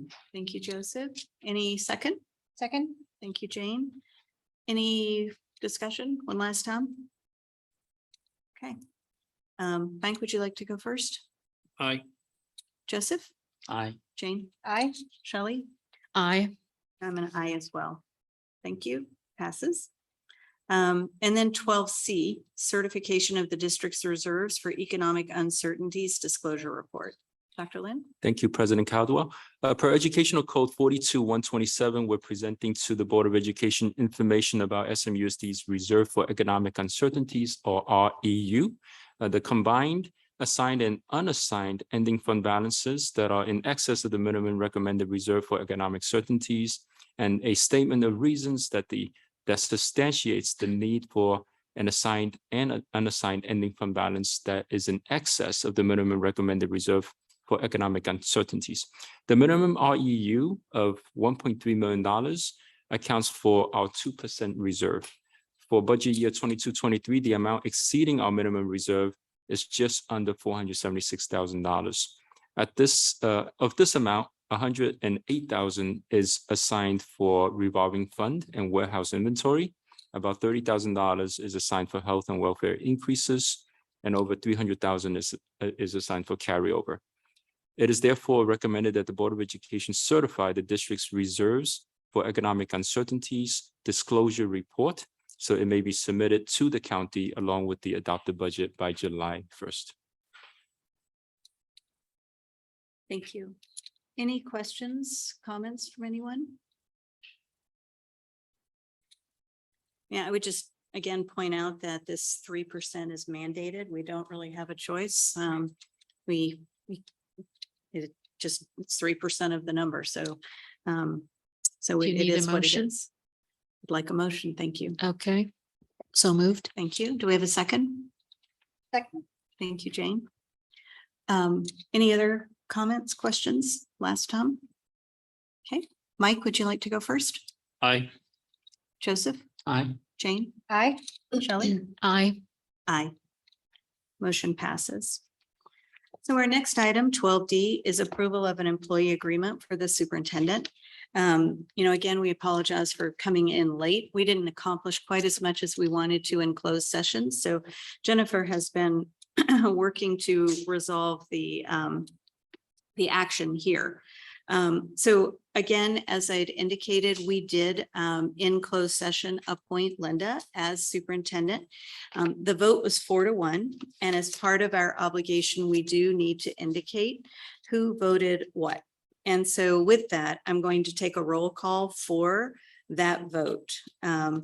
Kalaki, Nay. Mrs. Ryan, Aye. Mr. Chang, Aye. Mrs. Chan, Aye. and Mrs. Caldwell. Aye. Then secondarily, our next, typically what would happen when we appoint a superintendent is we would also provide a contract or an agreement for that superintendent at or, more or less the same time. The timing of, the review and the appointment of Linda and the negotiation of the contract has been very compressed, and we did not complete that in a time frame that was appropriate for a recommendation for approval tonight. So what we are doing instead is we are asking, and let me just go to my notes. We are asking that this board extend Linda's existing contract. It becomes the new agreement and supersedes all others, and it would be an extension to August 31st. Between now and August 31st, we'll complete the negotiation. It wouldn't typically take that long, but we are required to negotiate on regularly scheduled board meetings, and we don't have one until August 11th. And so for that reason, we have to push the time period to August 31st. So I would ask for a motion to approve the extension of Linda's existing contract to August 31. So moved. Thank you. Do we have a second? Second. Thank you, Jane. Any comments, questions? Although the agreement has to be read. You have to We read. don't have the agreement though. She has. When she's Notes on top. Okay, sorry. specific language. All right, I'll read this in. I think the option. She rewrote it for, I see. Thank you so much. Thank you, Jennifer. Okay. So, Are so, we withdrawing the motion? no, yes, yes, Yes, thank you. I have to read. Thank you. Yes. Yes. So we actually have it all written out now. Can This I- is great. Sorry, can I get a copy of it?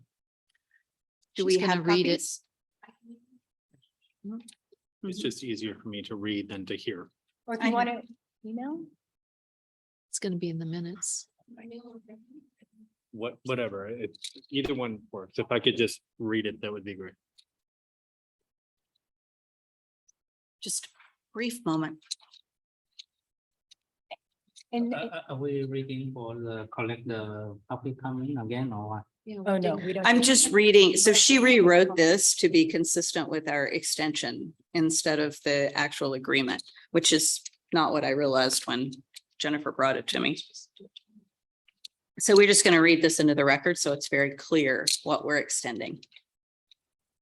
So I wanted to take the second, since we have it, to thank the board, because this has been kind of, we've gone through a lot in the last couple of months that were not really anticipated in terms of our board governance, which created an unfortunate timeline of events, or unfortunate timeline for us. So I want to thank Dr. Delatorre for her patience with the board as we sort of been able to work this through, because we want to ensure that everything is done appropriately. And there are legal rules in place that allow us to make these kind of decisions. So I want to thank my board members. Mrs. Caldwell, I just wanted to get clarification. I know you spoke earlier about this, that we get public comment just the one time at the beginning of the meeting and on both items, not on the agenda and on the agenda, and that's it from now on.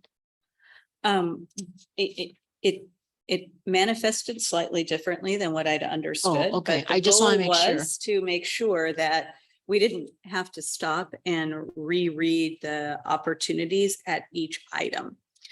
So I think we can Good. continue to refine it. But just one time. Yeah, so it's what we've done tonight is appropriate. And I think we just need to continue to evaluate whether that meets our needs. But by the way, the public comment issue was very simple.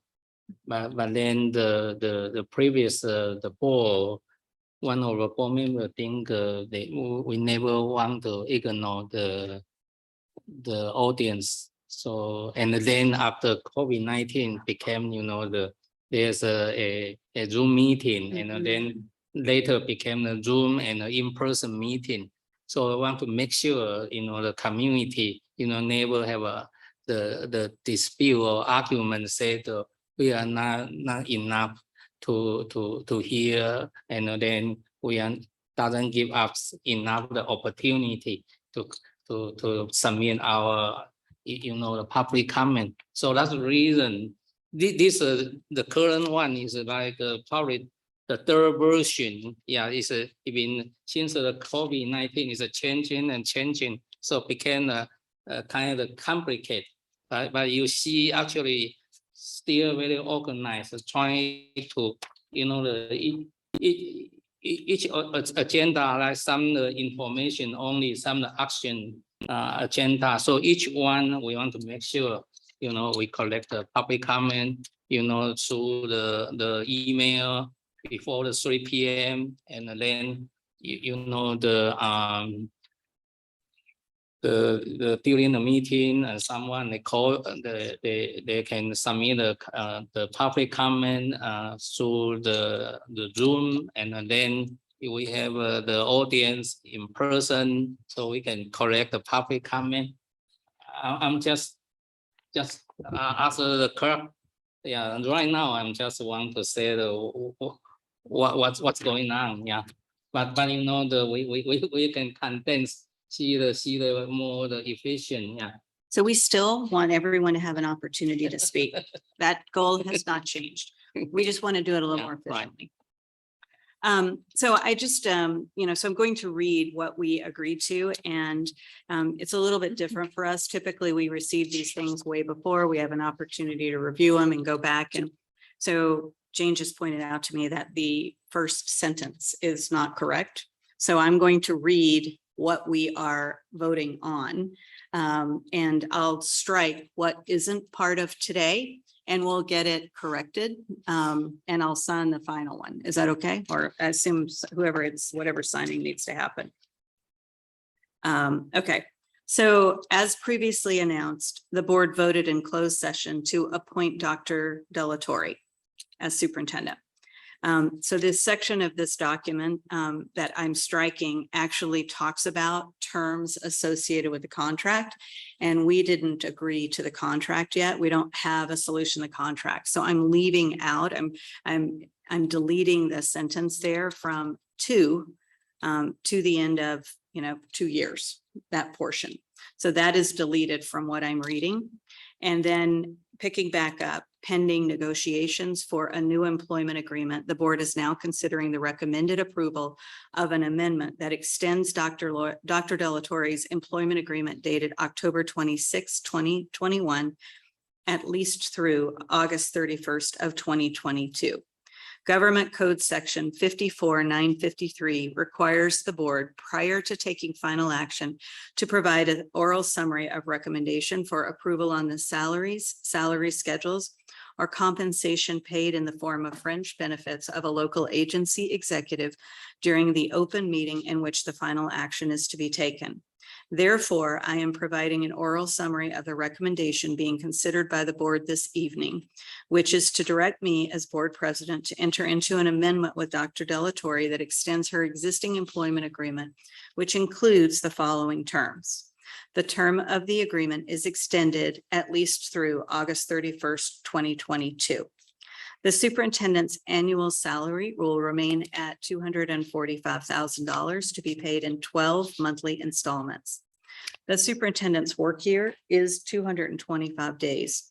With the board approval, the superintendent may work up to 10 additional days each fiscal year and be compensated for any such additional work days.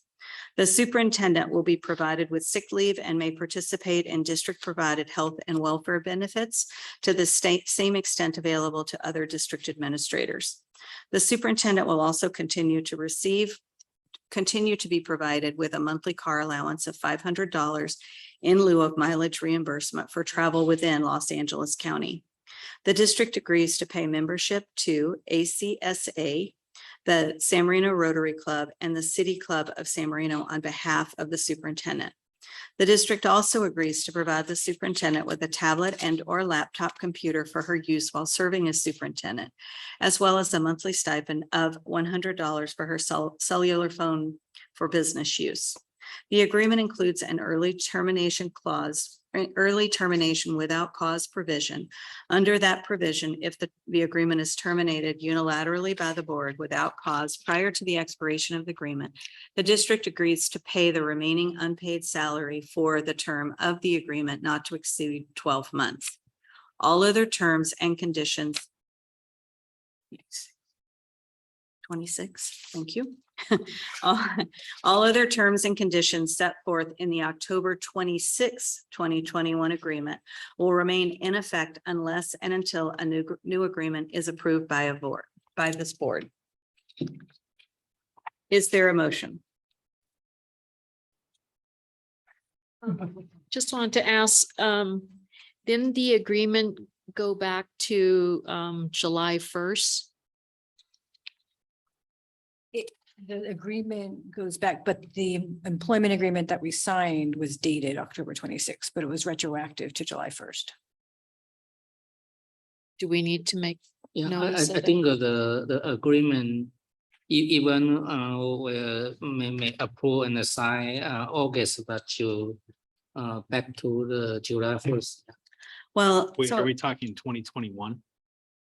Is that what the question is regarding?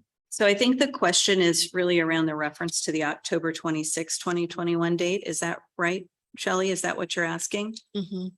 So the October 26, 2021 agreement is the date it was signed, but it was retroactively effective on July 1st. So by referencing the October 26, 2021 agreement, you are referencing that July 1st, 2021 date and the June 30th, 2022 expiration. And it's July, and so then our extension is July 1st, 2022 through August 31st, 2022. Does that make sense? Because we're extending, because even though the terms were retroactive, the actual agreement was dated that date. The retroactive nature of that contract is just one of multiple terms. It doesn't change the identity of the Correct. document, which is the agreement dated October 26, 2021. Agreed. So that's how it should be identified. Mhm. Agreed. And there's no mention in anything about any other agreements. So she didn't deem it necessary. Well, I did say in the beginning that this agreement now, the amended agreement supersedes all other agreements. Okay. So, So this is only dealing with an extension of the current contract that is set to end on June 30th of 2022 and extend it to August 31 of 2022. August 30, yeah. correct. That's all that's being. That's done. all we're doing here is essentially taking Linda from, the June 30th expiration of her document to August 31st and keeping the agreement whole during that 60 days. And I think it's important to note the reason we're doing this is because we can't not have a superintendent. And since the board is making the appointment, but we are simply in negotiations for the contract, we want to be able to provide that continuity in a way that is legally appropriate. How about once we finalize the new contract? So is that the new contract will start from the August? Or still get back to? I think that would be a term that would be yet to be determined about something in the future based on some negotiation that has not yet occurred. So we don't have an Right. answer for I would agree. I would exactly agree with what Mike just said. Mhm. So I did have a chance to talk to Dr. Delatorre about this before we walked in, and she's amenable to this extension. I assume you're still amenable. Yes. Okay. And so with that, you know, if there's no other comment, question, I would appreciate a motion so we can make this happen. I'll make a motion to extend the current contract for Dr. De La Torre dated October 26, 2021 to now end August 31 of 2022. Thank you. And do I have a second? Second. Thank you, Joseph. Last chance for questions, comments? Okay, so let's vote. Mike, would you like to go first? Aye. Thank you, Joseph. Aye. Thank you, Jane. Aye. Shelley? I, I'm aye as well. Thank you. Thank you. Thank you.